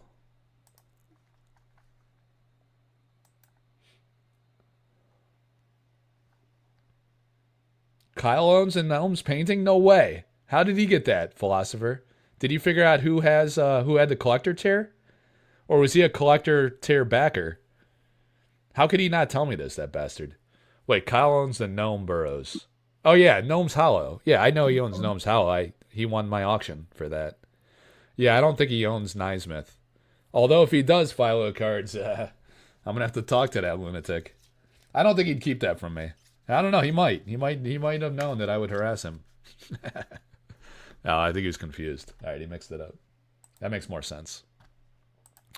All right, Ghost Pants is in for 4, so here's his first of 4. We still have all the bangers to hit. We only hit 2 ordinaries so far. The Rimland Nomads, formerly known as the Fireland Nomads, at least when it was commissioned. I don't know if it was ever printed as the Fireland Nomads, but when Elvira came on my show, we did an interview and she talked about all her cards and talked about the fire immunity is really the cool aspect of this. I think that was the unique aspect of this card. Right. That's the 13th copy. Nice. Yeah, I believe did I auction one of those recently? I auctioned a bunch of sample cards recently. I always love that artwork. That was amazingly done. Elvira is so dang nice. I love her cards. Yeah, man. Caden. Yeah, Caden, I remember meeting you at Sorcery Con, dude. And she is super nice. She was at the IX art show last year, and she came to Sorcery Con. And the fans love meeting her. She does amazing work. Dude, she's painting her face off for this game. Like, Eric's commissioning her constantly because I'm always like, when are we going to see that next artist proof? And she's like, I didn't know time. Not this month, not next month. Who the hell knows? Who owns Ruler of Thol original painting? I don't know. Some rich bastard. Maybe Kirk Hammett. He has a Frazetta collection. Kirk Hammett, the guitarist from Metallica. I don't think he owns any of those big iconic ones, though, but he does own, like, several Frazettas. That's neat. Common Sense. Yeah, I think I actually posted. That's a big card because that's such a hugely powerful card in the game, even though it's only an ordinary. But yeah, I think I posted ages ago in the community group a picture of Kirk Hammett with his sitting in front of his Frazetta collection. Cool. Yeah, 13 copies of Common Sense. 13. I think you just auctioned that one too, didn't you? What's that? The Common Sense. You auctioned that one. Actually, I auctioned 2 copies of that. So this is the 13th. It's amazing. Yep. We've seen I've handled 3 out of 13 recently. Just the last couple weeks, 3 out of 13. That's insane. Yeah, coincidentally, if you guys just wanted to sell a few, I forget if one of them I think opened a pack because he had several. The other I forget how he acquired it. Some people were getting it from another giveaway. They were getting it from the Team Covenant giveaway. Okay. All right, so. Or the Team Covenant subscription. All right, guys, we're back to the wheel for the next sample. Sorcery sample and Shardbug sample. Oh, Esquito was so close. It's Gray Archer. I don't think I know Gray Archers. Someone needs to jot that down. I'll have to get his details later. All right, Gray Archer's getting the next sample. Hopefully these guys... we're recruiting new sample fans here. Yeah, it's interesting because like some of these guys might just be Shardbug fans, and I don't know if they're into sorcery or not, and they're gonna get these like extremely rare sorcery cards. Oh, Melissa Benson, the Coral Reef Kelpie. Whoa, only 8 copies. Yeah, I was gonna say I don't recall pulling many of these either. All right, thanks, Kevmo. He's getting all the Shardbug winners. Appreciate that. All right, so that's a Submerge Coral Reef, and then we're gonna go back to. Off the top, a Shardbug sample. Man, it's hard to read in the overhead cam. Twilight's Charm. This reminded me of Midsummer's Dream by Seb McKinnon when I read the Twilight. But because there's like this Midnight Twilight artwork. It says action effect, breathe in the summer night. This also is by Zip Draw. Is it Zip Draw, Kevmo, or is it Zid Draw? The D, I guess it's a P, but it almost looks like a D. All right, so there's a number convention on here. It says SMP 11 of 15. What does that mean, Kevmo? Kevmo is the community manager for this Shardbugs game. So, it's Zip Draw. Okay. What does SMP 11 of 15 mean? Are there only 15 copies of that? So I guess all of these samples are foiled. I forget. I think they're samples. Yeah, sample cards, not promo cards. All right. So, congrats. Oh, there are 15 total sample cards. Okay, so those are pretty rare. Awesome. Yeah.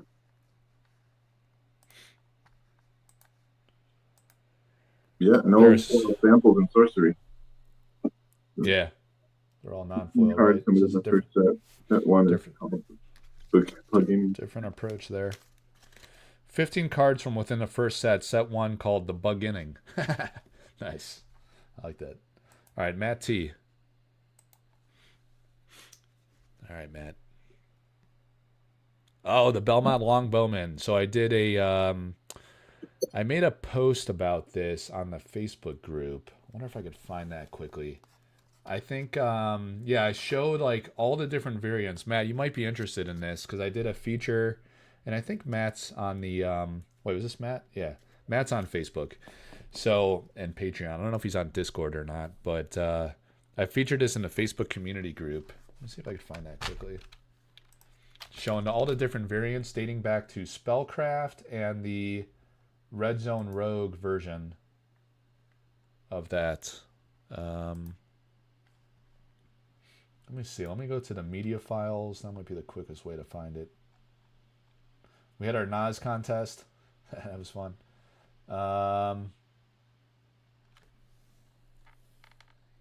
Or I could do a search for Longbowman if this doesn't surface quickly. What's the pop on that one? That's 14. Oh no, sorry, that's 13.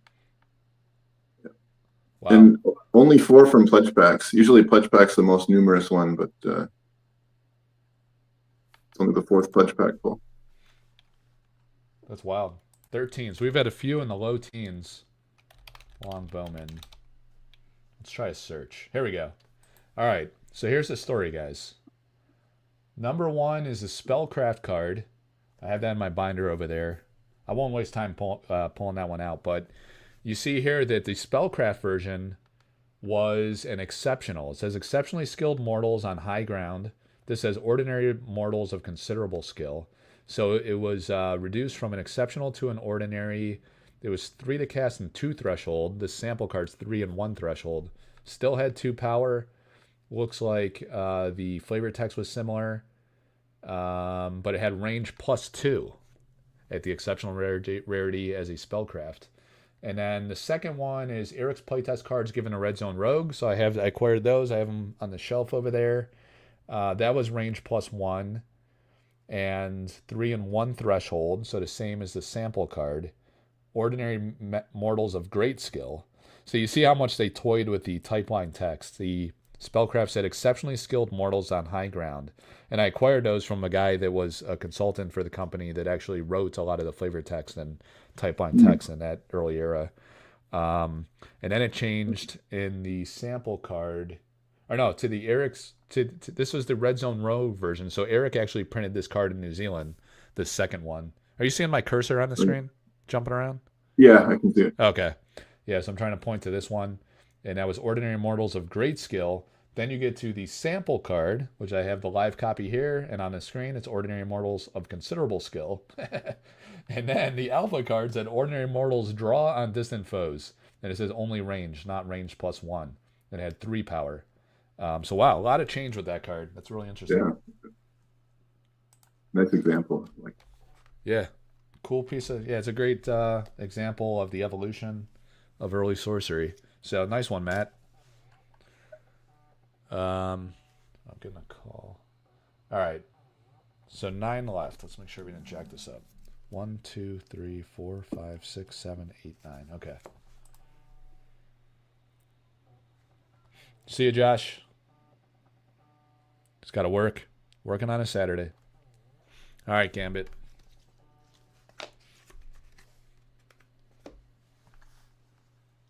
Gambit only had 1. He was trying to get like 4 in the pack, but he stepped in too late. They already sold, so I think he's going to be a player in the next break if we get that sold. Yeah, you already have sold out on that pack. He loves samples. Oh, the Torchhammer. I came so close to buying this painting from Dan Seagrave. It was like towards the end, like that early alpha era. He only had the trinket, and I think he only had the trinket and the shield left.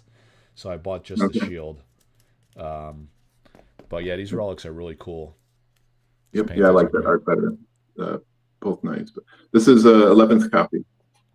Nice. Wow, that's pretty rare. Yeah. Ordinary Relic of Recurrent Force. So he's a big collector, but I don't know that he owns that one. So hopefully that's new for him. All right, back to the wheel. Matt T again? Indeed. I don't know why his name shows up so big. It's like much bigger than all the others. All right. Where's my cursor? Oh, shit. I didn't get it. I got to take one copy off the wheel. There we go. All right. Matt T. The Klansman. I just sold this artist proof. So 6 and 4. This is interesting. These Klansmen may attack in the same turn they come into play. So to greatly simplify that, they just say charge now. There was no charge keyword. Yeah, that's awesome. Big keyword change on that. 12 copies. Awesome. Wow. So we're hitting a lot of the more rare ordinaries. Some ordinaries number closer to 20. So nice, Matt. So if you look at my spreadsheet under the list of sample cards, the second tab there, there's a column for keyword added. There's a column for keyword removed or changed, which means the keyword was in the samples and not in alpha, and keyword added, which means the keyword did not exist in samples. So you can sort if you wanted to find like a mini set or things like that. Nice. You can use the spreadsheet to sort for those. All right, Ghost Pants. It's interesting because some of the people that bought into the pack are coming off the wheel, and we haven't hit the big hitters yet. Yeah. So we might have some massive giveaways with exceptionals.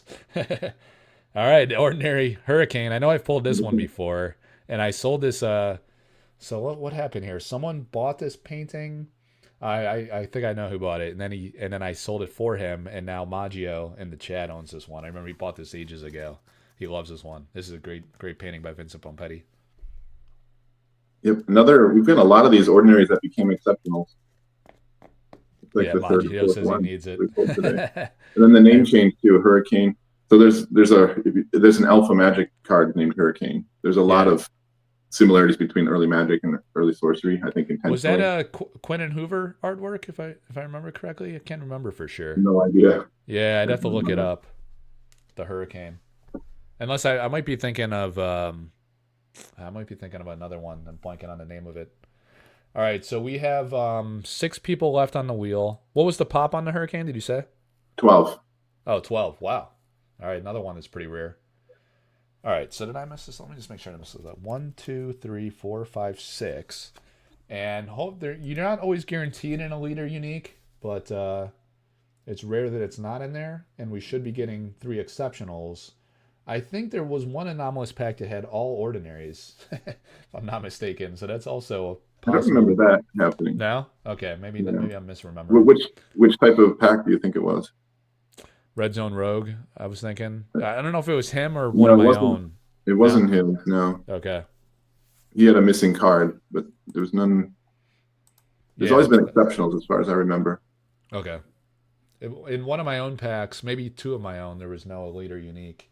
In my 31 breaks now. There's been 3 total pledge packs. Samurai. Well, we don't see it. Where? Oh shit! Sorry, I spun the wheel. Samurai. Oh, okay. You didn't get the dramatic. I don't know if he's in the chat, but he's a guy that joined my Patreon in the last month or 2. So he was on the wheel 3 times. Oh, cool. Entered the contest, and he's about to win a sick sample card here. It could be a high end one because we haven't hit any of the exceptionals yet. So the giveaway, and you're going to get a shard bug sample that apparently is pretty rare. So here we go. Ethereal Samurai. Oh, telekinesis. Beautiful. You got an easily and it's exceptional. So that is a nice hit for sure. All right. 7th copy. Wow. All right. So single digit pop, telekinesis, Jeff Easley, exceptional magic to redefine property rights. That's a nice line. Move target relic to target 1 power minion to a nearby site. If it's in my hand, it's mine. Toddler's first rule. Yeah, that is a flavorful card. Is the Ethereal on? I don't know if he's watching this live, but he's in my Discord pretty much every day. He was fighting with Spittler yesterday. It was kind of funny. Or maybe it was, I don't know, a day or 2 ago. Go figure. Spittler stirring things up. All right, 5 left. Oh, Shardbug sample. All right, yeah, I forgot it's Shardbug sample. Hang on. All right, so Ghost Pants is going to be next, but we got to go to Ethereal's Shardbugs card. Oh, what is this one? I think I saw this one in your Discord. Ribbon Leech. Bug juice, anyone? It's almost like a flavor text. This bug gains +1 devotion value for every other Ribbon Leech on. I just spit on the freaking top loader there. All right, art by Ray of Sand. That's an interesting foil on that one. All right, so that one I need to add to... Yeah, I got to put that in the team bag for Ethereal. Just going to get that. Let me do it like that so we can reflect on who got it. I can see those better. I'm on my phone again, so I can't really see what those look like. Okay. All right, I'm not really reacting too much. Ghost Pants is next. Kevmo said I just improved the value of that card, that top loader, by spitting on it. All right, so this is going to be the only Atlas site in the pack. Oh, man. The exceptional Cornerstone, Margaret Organ Keen.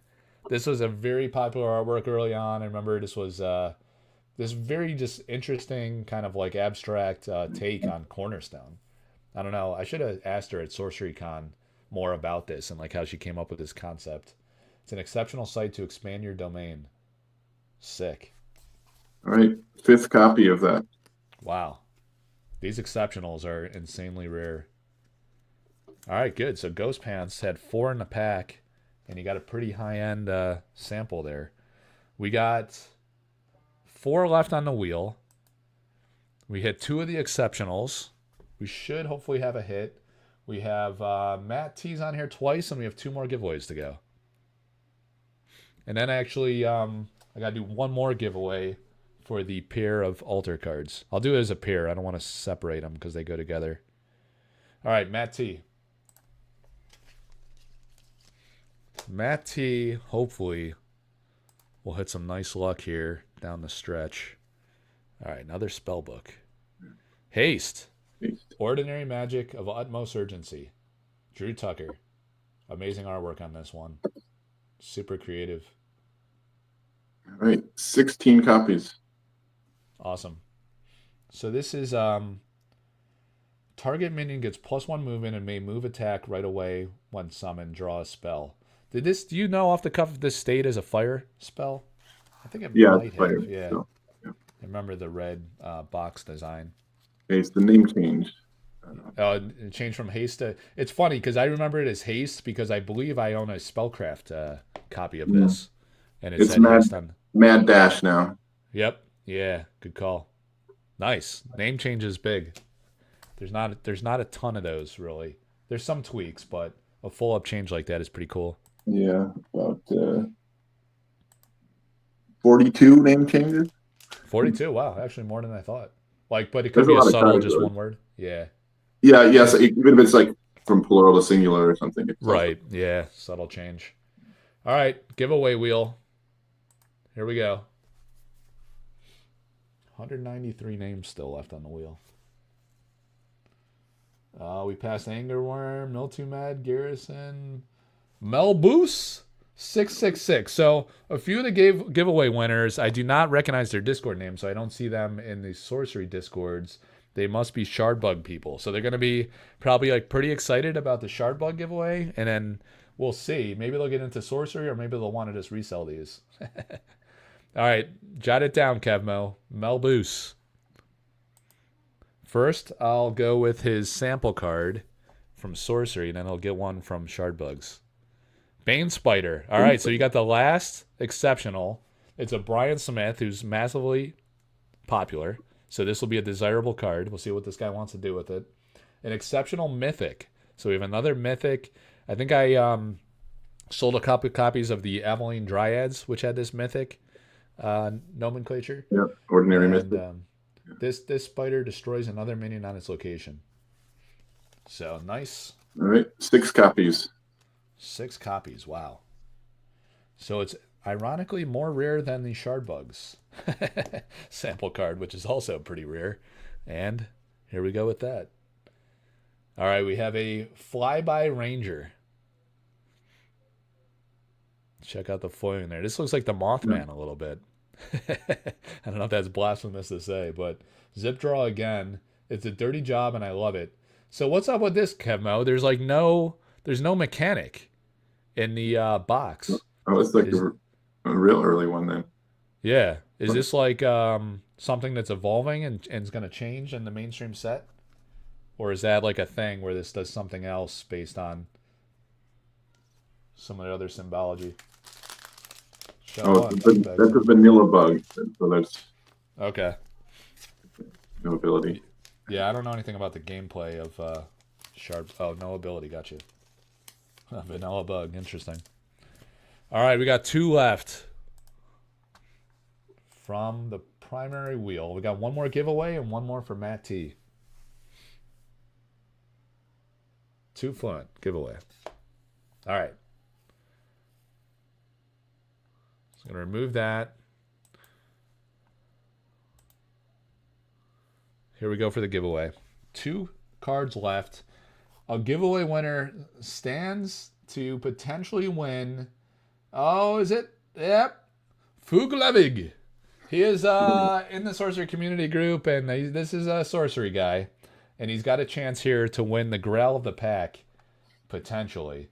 So let's see if he does it. Is there a unique or an elite in this pack? Or who was the last name on there? Matt T again? Or will Matt T get it? All right, hang on. Off the top.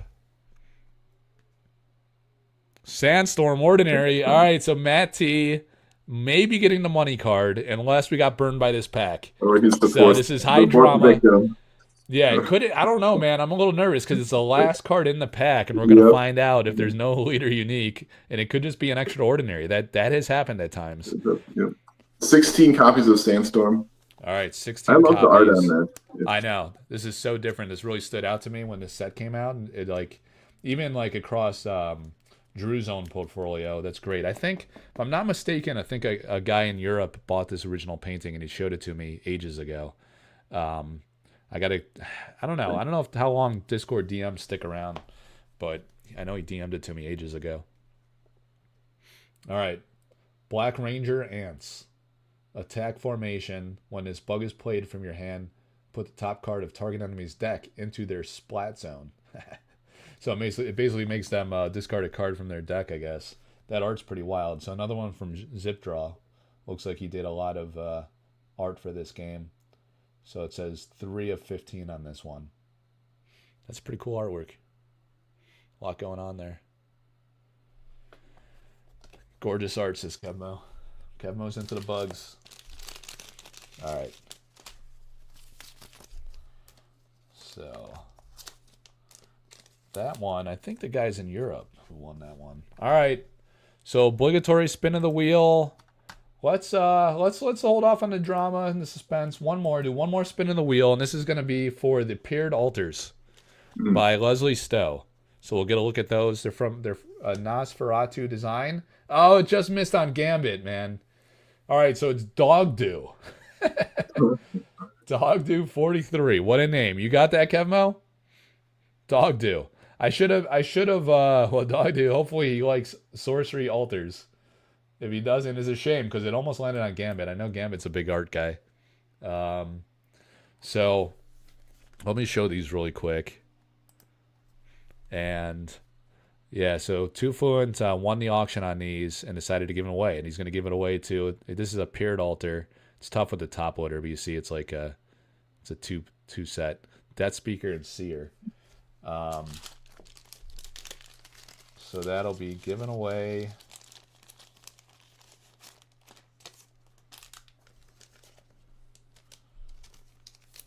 All right, so put that aside. And then the last on the wheel, the obligatory spin for Matt. Pulling for him.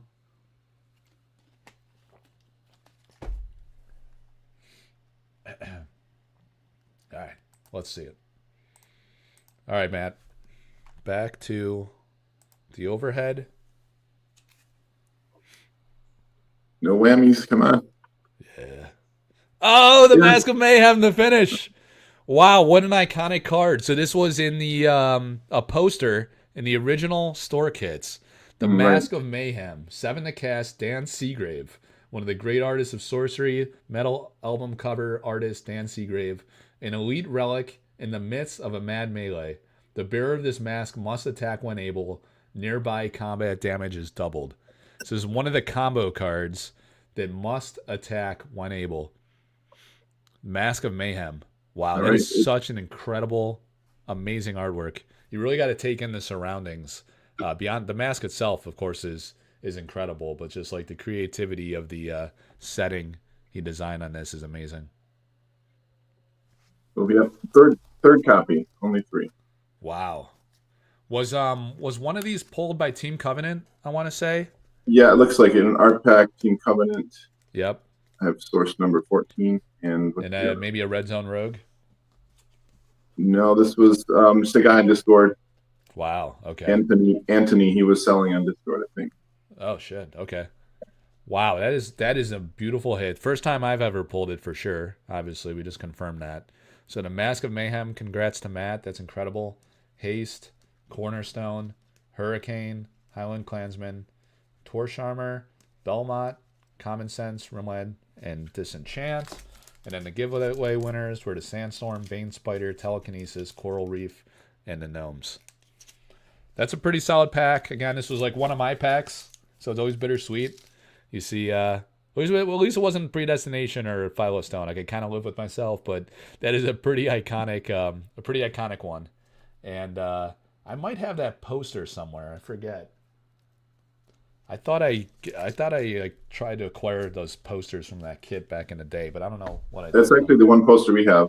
We got that from Oh, a raffle kind of event we went to. Yeah. oh, sweet. My son Nice. won it. Yeah. All right, so let's go. Do you want to do the presentation? We're 2 hours in. It's up to you how long you want to go. How long do you think it would take to get through the material? I don't know, maybe a half hour to the whole thing. Okay, that's not too bad. So you Probably emailed need it to to me, right? download it first. Yeah, I shared it with you. Part 2? Yep. And it has a part 2 with like a new theme or something like that. What's it called? Yeah, new theme. I tried to low effort make it even more ugly. So All right, man. Let's see. Eric Meyer. Yeah, new theme. Okay. All right, got it. All right, now I got to be a boomer about this because I forget how did we get into when it launches through Google Docs? Do I have to download it to go into slideshow mode? Oh wait, slideshow. There we go. Beautiful. all right. Modern technology. All right, sorcery sample cards, part 2. Part 2. The So it should be history- part 2 of 2. This should be everything. Yeah. But yeah, this is the same as last time, just a kind of overview of the different packs. I don't think we need to go through. We talked about the silver pack last time. There's a lot of details about that. There's not as much information available for the others, so just plan to cover the other 3 in this presentation. And then Yeah, give just some in case. Yeah, go ahead. Just in case anyone's new, the silver packs, the pre-con decks, and the art packs were all pre-alpha, pre-Kickstarter, is what I should say. And then these ones were from the Kickstarter, the packs with the stickers. All right. But all the cards were printed. Well, actually, technically the art packs were printed most likely after the Kickstarter finished, but before anyone got the cards from the Kickstarter. Right. Yep. All right, so, and I got to, on my phone, unfortunately, this time, so I got to follow along on my own computer here. So yeah, I posted a couple of quotes from the Discord. This is where most of the information was available at the time. And so they're talking about how these are the pre-con decks, and the purpose, according to Eric, was for promotion. So it's not just a test sprint, but an actual for promotional activity. But they also use it as a test sprint as well. Okay. And then they found that Eric noted one error when they received these decks. There, noticed a misprint. There's a missing U on the pre-constructed decks. And I did confirm when Louis did a pack opening of this or box opening, I confirmed that his had the same error. Yep. Yeah, it's pretty funny. So Yep. it says first edition on there, which is really, really cool. Nice historic relic there. All right, how many precons were printed, and what happened to them? So yeah, so we don't know, but this is best guess. So the only 2 were opened for sure. So it opened on stream by Louis, and Simon did a raffle. And then I assume that EC had one that they checked out first and opened up just to verify it looked good. And then there was other names mentioned in the Discord, but none of them ever really confirmed it or showed it. And there may be more that weren't specifically named. So So did they say Dice Tower? I forget. It was mentioned in there somewhere. I think I have a quote. So the way they got a batch that we sent out to YouTubers such as Kodak, Rudy, Dice Tower. Yep. And then the next quote, you asked about it, so you were one of the originals in here. Yeah. I said, and then Eric answered from Kodak and Dice Tower. Right. And then Eric answered, I didn't send a Dice Tower, but will later. So he said he's going to send one, but the thing is though, like Dice Tower did a video. I'm trying to remember if that was pre-alpha with sample cards, or if I think that was after the Kickstarter.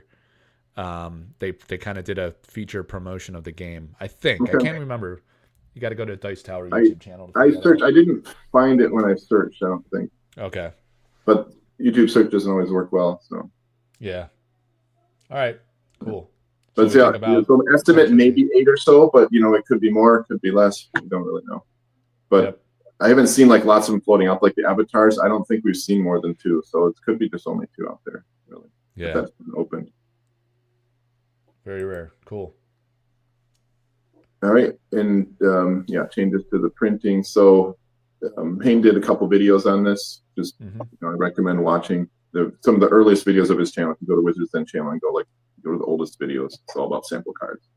And there's cutting direction. So whether these blades, they come in a sheet and the blade cuts them, whether the blade goes front to back or back to front, it creates a smoother look on the side that's cutting from, and kind of messes up the edge a little bit on the back side. Right. So the silver packs were the only ones that were cut back to front. And so all the others. So with this printing is when they changed the direction. And then also Eric wasn't really happy. Thought the original samples were too dark, so I think he lightened it up. But then I don't think they were happy with this. So they went back to the old way. That's how it looks to me. And then also slightly different print. So the 5 cards were different in terms of the actual print, the actual cards themselves. So the 4 beasts were 0 cost, and then lightning bolt was changed to thunderbolt. Between precons and then packs, you're saying? Right, and then they go back. The other packs are back to the way packs are. So, it's just in the precons where these changes are made. Yeah, I might. They have to use different print sheets, right? I mean, they're sure. Yep, and you're showing the beast cycle, which was a big thing. All these different beast minions. One in the packs, right? One of each cast, element, and there were 0. Yep. In the precons. Cool. All right, pledge packs. Yeah, so this is what we just opened, and so these I believe were printed before the art packs, but they were distributed last, and the sticker was added later. So according to this, so this is after the Kickstarter, and then they gave you updates with how things are progressing, because everyone's been wondering when they're going to get their stuff. And so they keep doing these updates, and they updated with this sample packs and said they added the void sticker.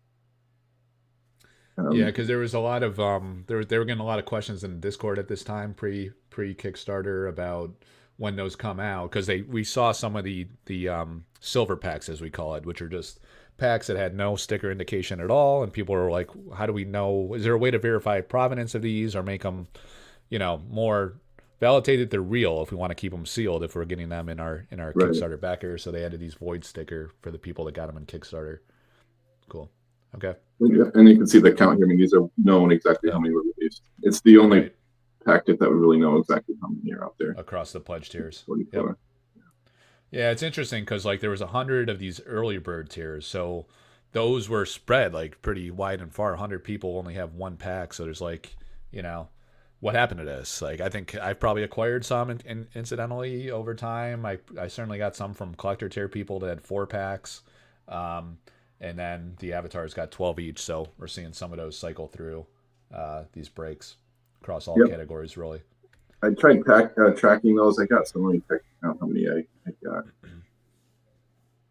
I tracked about 40 so I kind of know who, at least the person, is either their name or like whether the pack was open or not. Cool. All right, changes in printing. Yeah. From the pledge packs. Yep. Okay. So yeah, went back to the darker printing. They changed the collation. So it says we just opened the first silver pack. They were in alphabetical order. Now they're not. So they're in basically the same order that they are now in alpha. And then, as noted in the last time, Bridge Troll is added in this in these packs. It was not in, well, as far as we know, it was not in the original silver packs. Maybe Scourge Zombies as well. So who knows what other differences there might be, but those are the ones that are likely. And so it's we haven't seen the print sheets for these. We saw the print sheets for the first ones, but since they changed the order from alphabetical to non-alphabetical, it's pretty likely that and the Bridge Troll, pretty likely they changed the print sheets on these. Yeah. So potentially, I think they went with a printer. The first test, they were happy with the results more or less. They kept going with that same printer. I was like, hey, let's get ready for actual production. Try to make it more like a real print run. Mm-hmm. So let's go with real print sheets and real collation order, that kind of thing. Cool. It's all speculation, but seems reasonable. Yep. And then this was the last run that focused on the cards. After this, they were satisfied with printing the cards, so they moved on to the packaging, which is the next step. I guess I'm getting ahead of myself, though. Yeah. How many were so we're printed? How many were printed? 244 across the Kickstarter. Well, we know that how many were distributed, but they obviously printed more than that because it's a test print run, right? So they got these, they checked them out, and then when they were satisfied, they just kept the rest. So how do we really estimate them? The total that were printed? And for me, the best way is to look at the number of copies of the Elite Uniques and to a lesser extent the Exceptionals, because if say there's 3 copies of each, well, that gives kind of a range of, let's say there's 100 Elites and Uniques, and there's 3 copies of each, well, that gives you 300 packs. Mm-hmm. But there could also be less, like just because the max is 3, well, maybe there's some that only had 2 copies, so there could be less. And also, we don't know exactly how many Elites there are, Uniques there are, so it gives kind of a range. But currently, the most we've found of any single Elite or Unique, which are those 3 listed there: Master Tracker, Scavenging Thief, and Sneak Thief. This is, again, for the pledge packs, not the total number, but 3 from pledge packs. So if we assume that's the max, that gets it in the range of over 300 to 400, depending on the number of Elites and Uniques. Wow. So Elites or Uniques, three copies. So the max is 3. Yeah, so there's a lot of them that there's only 1 or 2. Right, pulled so far, but we don't know. And it's possible we could pull a 4th copy of these, and that would change all these estimates, right? It would make them 400 or 500 total. But I think that the range 300 to 400 works out pretty well. There's 244 distributed, so they opened a bunch of them, and then that's about how many were left. Yep. Okay. And then what did I just have here? Yeah, so just as we talked about, there's only 3. Yeah, so 3 were missing the Elite or Unique, and we found an extraordinary. So you're speculating that maybe they were packed by hand. And maybe a mistake. We haven't seen these. I guess it's possible to do with automated too, but sure. Yeah. Just we haven't seen it in the art packs. So. Yeah. Okay. All right. Art packs, test print number 4. So now we're talking about art packs pre-alpha or pre-Kickstarter. Yeah. Yep. And so Decker's when asking a question, Koshev. So that's Simon's name, right, in Discord. Yep. Yeah, they're the same, just different packaging. So. He wasn't going into details. They're not. We know that they weren't identical now. Like the first silver packs are different, but they didn't really distinguish those here at this point, right? So silver packs were print tests, boxes were packaging tests. Right. But I think by boxes he means the art pack test. And these were screenshots from another Kickstarter update. Okay, and you got that linked here. That's cool. Nice. Yep. Okay, how many printed? What happened to them? So we just Team Covenant opened their 1 box as 36 packs, and they kept 2 sealed. Opened that on stream. There was Rudy showed a glimpse of a sealed box he had on his shelf in one of his videos, and the others. And then there was other boxes that were just kind of given out pack by pack. I think, Mike, you got one of those packs directly from EC. Got one, and then you got from other places, but we don't know how many that was. Not many. Maybe a box, maybe 2 boxes. Right. Yeah. So potentially we're talking three boxes. I mean, maybe I don't know if like a case was a thing in this era. Potentially not, but if it was, you could speculate maybe they got a case. They gave one to Team Covenant, one to Rudy as like their key, like their official partners, and then who knows? You know, I would think like Eric would keep a box, or maybe give one to Simon or somebody. Some of the early employees. They didn't have a lot of employees back at this time. It was only a few. Now they're still only up to like 10 or 11.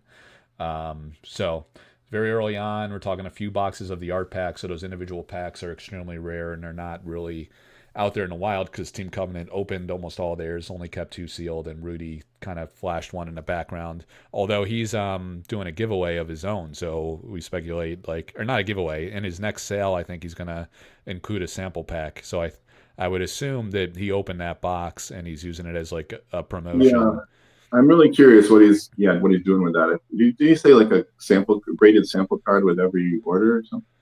It wasn't clear if it was like a graded actual card plus a sample card, or it's the sample is going to be raw. Because graded alpha and graded sample, so we'll have to wait and see what the details are. Yeah, it's just interesting that he's giving them away, which implies he's going to open that box and not leave it sealed. Right, that'd be 540 samples in that box. I hope if he does open it, I hope he does it on stream. Yeah, that would be very interesting. We get all the data too. It would be amazing. All right, cool. So, yeah, so then just one more thing at the end there, only 45 pack openings that are tracked from this, and then most we've seen is 2 elite or unique and 5 exceptional. So again, we can use that to estimate how many. And as you say, like I own 2 art packs sealed. The one I was given from the company, and then one I acquired from somebody. But I also opened at least 1 or 2 on the channel. Yep. So I acquired some others from folks that received them as well. So we have that data baked into your spreadsheet. Cool. Yep. All right. Changes in printing. So changes. Yep. So, the cards themselves are the same. So, just a note about the different prints. As far as I can tell, the cards themselves between the art pack and the fudge packs are identical. You wouldn't be able to come apart. Precons are obviously very different, and then the silver packs are unique. Like that's the rarest print. We have the lowest number of packs, like 80 packs, and it's the only one that's cut back to front. So if you have one of those, they're the earliest and the most rare. Okay. So when you say no known differences in the cards, you're talking about the cut direction, and like the color saturation. Yeah, as far as I know, I don't know if anyone's King hasn't done a video contrasting these. All his predate the fudge pack, so he couldn't compare with those. Okay. He hasn't done one since they came out. But as far as I know, if you take those 2 cards and compare them, you wouldn't be able to tell the difference. Gotcha. Okay. Awesome. Only in precons. Yeah, this is a big deal right here. Yep. This is then. So there's only 2 sets of these floating out there, as far as I know, and there is someone who hangs out around here who has 1 complete set of these. So they were broken. Yeah. Obviously, they came complete, but Louis traded some of his away. The raffle, they were split up, and someone has collected 4 as a complete set of these. Yep. Very cool. All right, now we get into some just interesting kind of trivia and things that we might use as hints to do some calculations. But yeah, so these are cards that we know are in the precon. So we know every precon card, so there's no mystery there. But these are in the precons, but have not been confirmed to be in any pack yet. So maybe they just haven't been pulled yet, very likely. Wow. Or maybe some of these simply were not in the pack, and the only copies of precon. Yeah, right. So so these were in precons. Because I know I've seen that Eric's Curiosa out there in the wild, and of course they're pretty rare. It's only ever been seen precon. There's 2 copies in the precon. There's 2 different set packs of the precon. There's decks. There's 4 decks. 2 of the decks have Eric's Curiosa. So there's at least 4 of them out there. Yeah, some big hitters there. Yeah. Like uniques and elites. All right, cards that we know exist but have not been pulled. So these are ones we've seen out there. People have posted pictures of them, and I think you even sold the Philosopher's Stone. Right, Mike? Oh yeah, the Philosopher's Stone is this is that what that's supposed to be? Do we have an error? on the page. Image can't be loaded. So it's probably supposed, yeah, it must be, it's probably supposed to be the format Philo Stone and yeah, the that's Lord of Lies. Philosopher's Stone there. Yeah, Okay. that's Philosopher's. I don't know why it's not showing. It must be a Oh, Google. the Syrian Templar too. I forgot about Yeah, that one. yeah, I've seen it somewhere, but I don't know what I don't have it in a poll. Like none of the pack openings I know about have these open, but they're out there, so they must have been from a pack. Right. Yeah, I'm trying to remember the provenance of the Lord of Lies. If someone had said that they pulled that one, that's a pretty amazing card, and I suspect we're going to see that in Gothic. So it'd be really cool to see how that manifests. This is a digital image, but there's a screenshot out there. Like, I mean, not a screenshot. There's like an actual photo of it. So. Yep. Yeah, I think I posted that in the community group and Collector Arthouse Discord a while back. But okay, cards that likely exist but have not been seen. So there's not a single copy that's been seen anywhere that I know of. But just because we found the other dual sites, we found the other mixes, expect that. But maybe they're not because maybe the art wasn't ready in the time. So we've seen 3 of the 4 mixes. We've seen 3 of the 4 mixes. Okay. 3 of the 6 dual site. So it's kind of like the core, the gems, which are now the cores. There's only 1 copy of the 1 gem, so you wonder if that mix aqua is somehow particularly rare, just coincidentally has not been discovered yet. So something to hope for as we continue to rip packs. Yeah. Yeah. So I assume these are out there. I count them in my numbers, but it's possible they're not. Yeah. Okay. And then as we know, the silver pack printings are, the print sheets are likely different. So it's possible that some were printed only in the silver packs. Mm-hmm. Maybe raising the possibility. And so these are the cards that were pulled from silver packs, but only from silver. And I own 2 silver packs, I believe. Yeah, at least I own 2. At least 2. Okay. So those are pretty. I don't know if I'll ever open those. Yeah, be a lot of. If I did a break of those, I'd probably charge a premium for those because I think definitely. I think there's like a chance that there's like some insane grails in there, including these 2, as you say. I mean, like as far as we know so far, and then like who knows where this Philosopher's Stone's coming from? Or like, are those in a silver pack or not? I don't know. But there's only 1 out there. It's wild. Yep.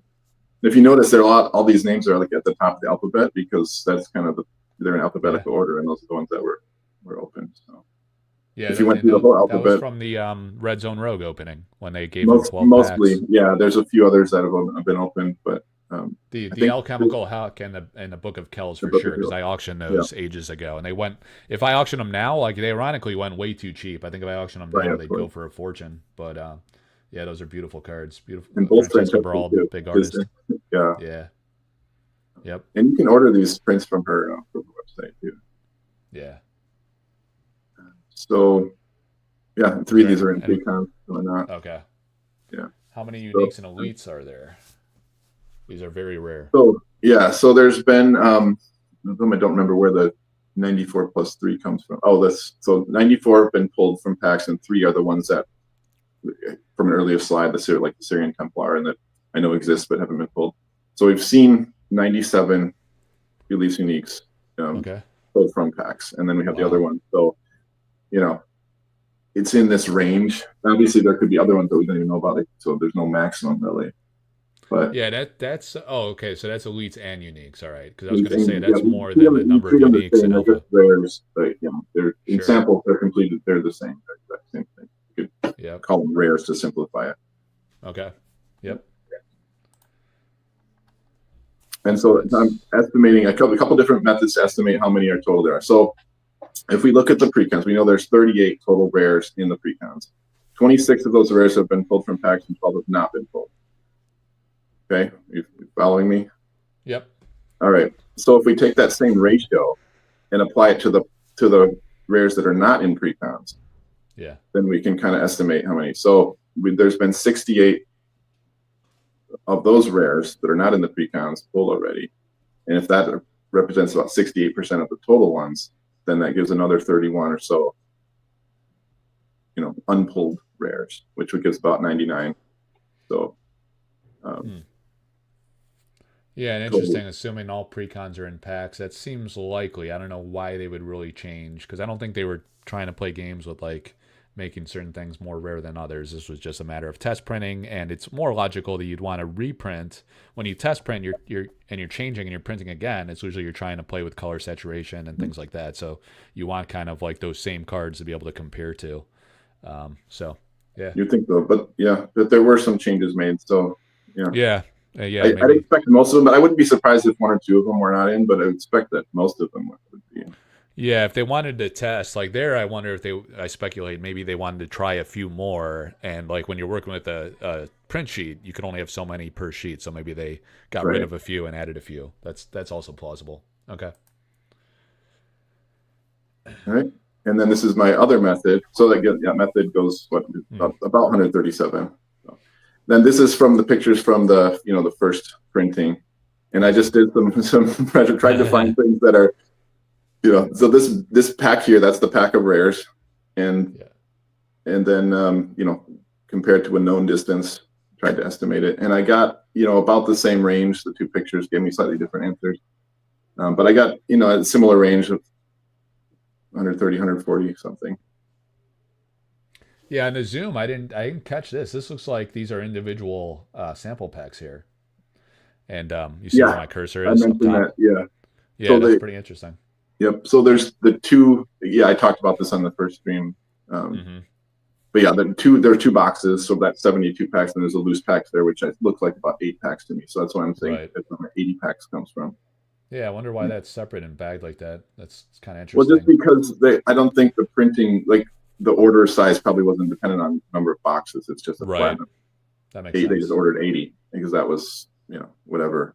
Sure, these printing companies, they just give a quote to price versus number of packs. Yeah. And then these stacks, he said those were like a set of all the cards, individual. Yep. So you have the ordinary. You can see the ordinary. So with the Evelyn Dryads, and then right here. So both of those are the first alphabetical card, and then in both of the pictures, the rares are turned on the side. So I don't wonder if that was intentional. I believe it was. Then the top card there should, as far as I know, the top card should be the Abundance. Okay. And that artwork changed. There was an alternate art for Abundance. So that's was it? Yeah, there's a different version. Oh. Pompetti did 2 different versions of it. Okay. I don't know that the alternate made to print really. The one that was using alpha, there was like another artwork, and he sold it at a local show in Europe. The original painting, I didn't even know he still had it. It's beautiful. Yeah. Okay. Cool. All right. So based on these two methods, my best guess is around 136 rares. With there is no absolute maximum, but something from around 100 to 150, or more realistically 120 to 140. Cool. Based on those two methods, and then the next slide, and then the kind of analyzing how likely that is. So these next slides here is I did some statistical analysis and say how likely things are. So let me get to review what these mean again. It's a little bit complicated. Yeah. So. Least and unique. So I did 3 different. So assumption is that there's 3 copies of each card, and the pledge packs, 2 copies of the art pack. So if you just look at the left side for the pledge packs here, this is a little outdated now. We've pulled a couple more boxes, or a couple more packs now than when I made this card. They're 89, but it's still similar. And then I guess how many total there are. So is there 100 total rares, 120 total rares, 140 total rares? And then what are the chances that we've pulled how many copies of the max have we pulled? So there's 3 copies each. It's possible that you've pulled none of them. Like if you just pulled 2 copies of everything, you're not pulling 3 of anything. But what's the chance? What's the likelihood that we pulled 3 copies? We have pulled 3. Master Tracker, Scavenging Fiend, Sneak Thief. We pulled 3 copies of those. What are the chances that we pulled 3 of them? And it's more likely if it's so if there's 100 total rares, then it's about 24% chance of that happening. Okay. If it's 120, it's about 16%, 17% chance. If it's 140 cards total, about 10% chance. So it's all possible. It's all plausible, but the more cards there are, the more likely is that we would have pulled fewer numbers. Yeah. Okay. And then same thing with the art packs, 2 copies each. And then Yeah, 2 copies, and there's been 5 cards that we pulled 2 copies of: Crusade, Mother Nature, Northern Frontline, Predestination, Rift Valley, and that's also get those percentages. So again, 5 copies of a little bit on the, because my estimate is there's like around 136, like close to 140, a little less than 140.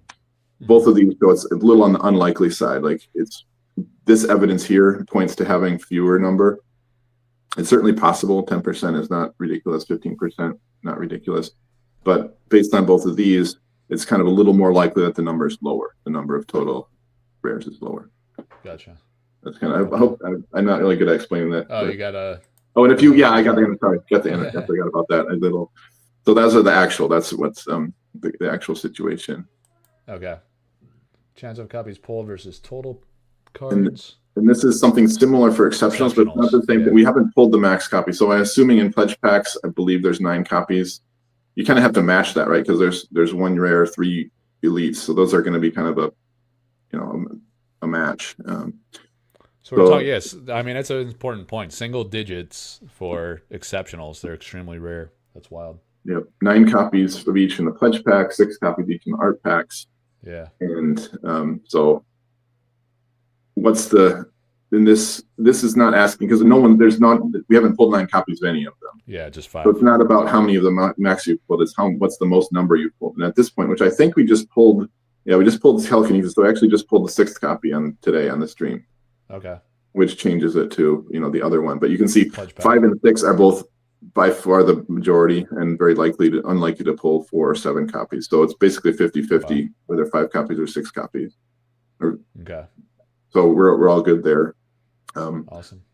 And then for art packs, it's pretty unlikely to have 6 copies of each, and having pulled 5 copies of Stonehenge, which was Standing Stones is what it's called now. Yep. So most likely to have only pulled 4 copies of one, but we pulled 5 of one. So pretty unlikely there, but and also, I only get 122 and 126 here because there's really not much chance there's a big variation. There might be a couple more elites out there. I'm sorry, exceptionals out there still. And it doesn't really matter. But there's not a lot of art packs out there, so it's pretty interesting. We're not likely to see a bunch of those unless Rudy gives away all his 36 packs worth of them. That's right. All right, number of cards at each rarity. So this is based on these calculations. This is what, if I'm using my estimated 100, and my phone holder is kind of blocking my view here. Yeah, so you're estimating 136 at the elite and unique. Total cards, not copies. Yeah. Total different cards. Yep. Yeah, those numbers are insane. Okay. And that still means there's a lot out there we haven't found. That's true. Yeah. So this is the total packs. Total number of printing. So these are the estimated the packs. So there's a lot of uncertainty on the pledge packs, right? We don't know how many rares there are, and we don't know how many copies of each one.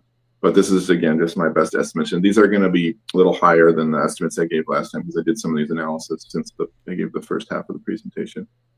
Okay. So some of these numbers have changed. So 680 total packs out there. Yeah. It's not a ton. But out there means including in Eric Skurios's hands that are probably just staying. Okay. So it doesn't mean that's the number floating out in the market. It just means it's like total printed. Gotcha. And a lot of these were opened by EC for the original purpose of testing.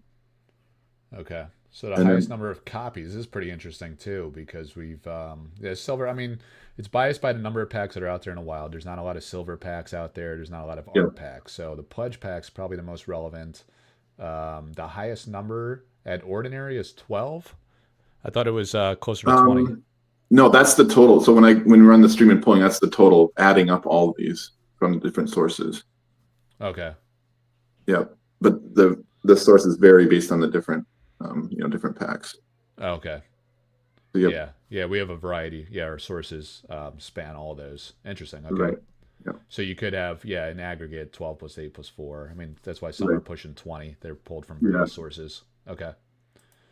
All right. Number estimated, copies of each rarity. So this is just kind of compiling all the data. Yep.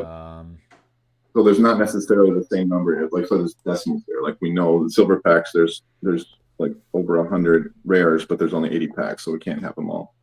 So the other packs might have the same situation. Like there's a max of 3 in a pledge pack probably, but there might be only 2 copies of some of the cards. Gotcha.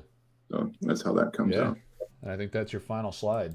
Man, it's a lot of and then, a lot of work, a lot of digging. Yeah. Awesome. And I wonder how close I am. And then the singles, I didn't talk about that on this presentation, but those are the packs, so those individual packs that we saw, but one of each copy that we know were printed in the silver. The first printing. I'm assuming those were printed in the second or third printing of the pledge packs, also because they were still focused on the print quality. Yep. That's just where that 2 of each copy comes from there. Nice work, man. Yeah, so we got those 2 slide decks. I'll have to post those to the site if you're cool with that. We're the same place where you have your spreadsheet. And I'll label those a little better. Sometimes people still ask me, like, hey, where's that spreadsheet you're always showing on your lives? So this is great data. People are more and more interested because they're getting packs still or like individual cards, not packs. They're getting singles. Right. And now they're about to get some from Rudy, too. So. Yeah, you had a Team Covenant distribution. Now you have the Rudy one. And then other than that, it's just my breaks, really. No one else is doing breaks or selling. I mean, onesie, twosie, sometimes you'll see someone pop up and sell a pack. But every couple months, they're hard to get, man. Yeah, I think there's a couple on Discord now. Yeah. And for around 4,000. So if you're interested. Yep, that's probably about the price point in that range. Yeah, it's about as cheap as we've seen them in a long time. Yeah, came down a little bit. But yeah, we're still pulling single digit at all rarity levels, which is wild. Ordinary, exceptional, and elite. Definitely elite unique, obviously, but and exceptional based on the data. But even some of those ordinaries, we pulled a bunch today that range from like 8 or 9 copies to 12 or 13 copies. So it's pretty fascinating. A lot of fun. So I think I'll make it more clear in the Discord for the next break. I think it's like half sold. So if we get that sold out, we'll do this again in the coming weeks, hopefully.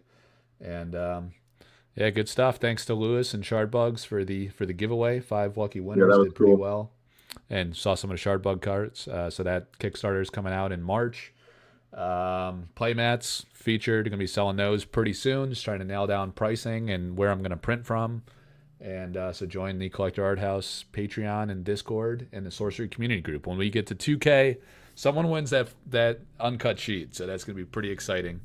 And I might actually, this is going to be pretty wild, like in the Sorcery Community Group and the Collector Arthouse Discord, sometime within the next few months or so, I might bring a few foil uncut sheets to auction. And that's going to be really, really exciting and see like how people value those, because it's only 4 copies like out there in the public. Who knows if Eric kept a copy for himself, but 4 copies from the Kickstarter pledges, and one of the backers, I'm keeping mine, but one of the backers is willing to sell a few. So that's going to be super interesting to see how that does. So. Definitely. All right, man. Thanks for hanging in there and popping in as always. Hope to see you again soon. Always ready to do it. All right. Take care. Thanks, everybody, for tuning in. Please like and subscribe to the channel. See you, everybody. All right.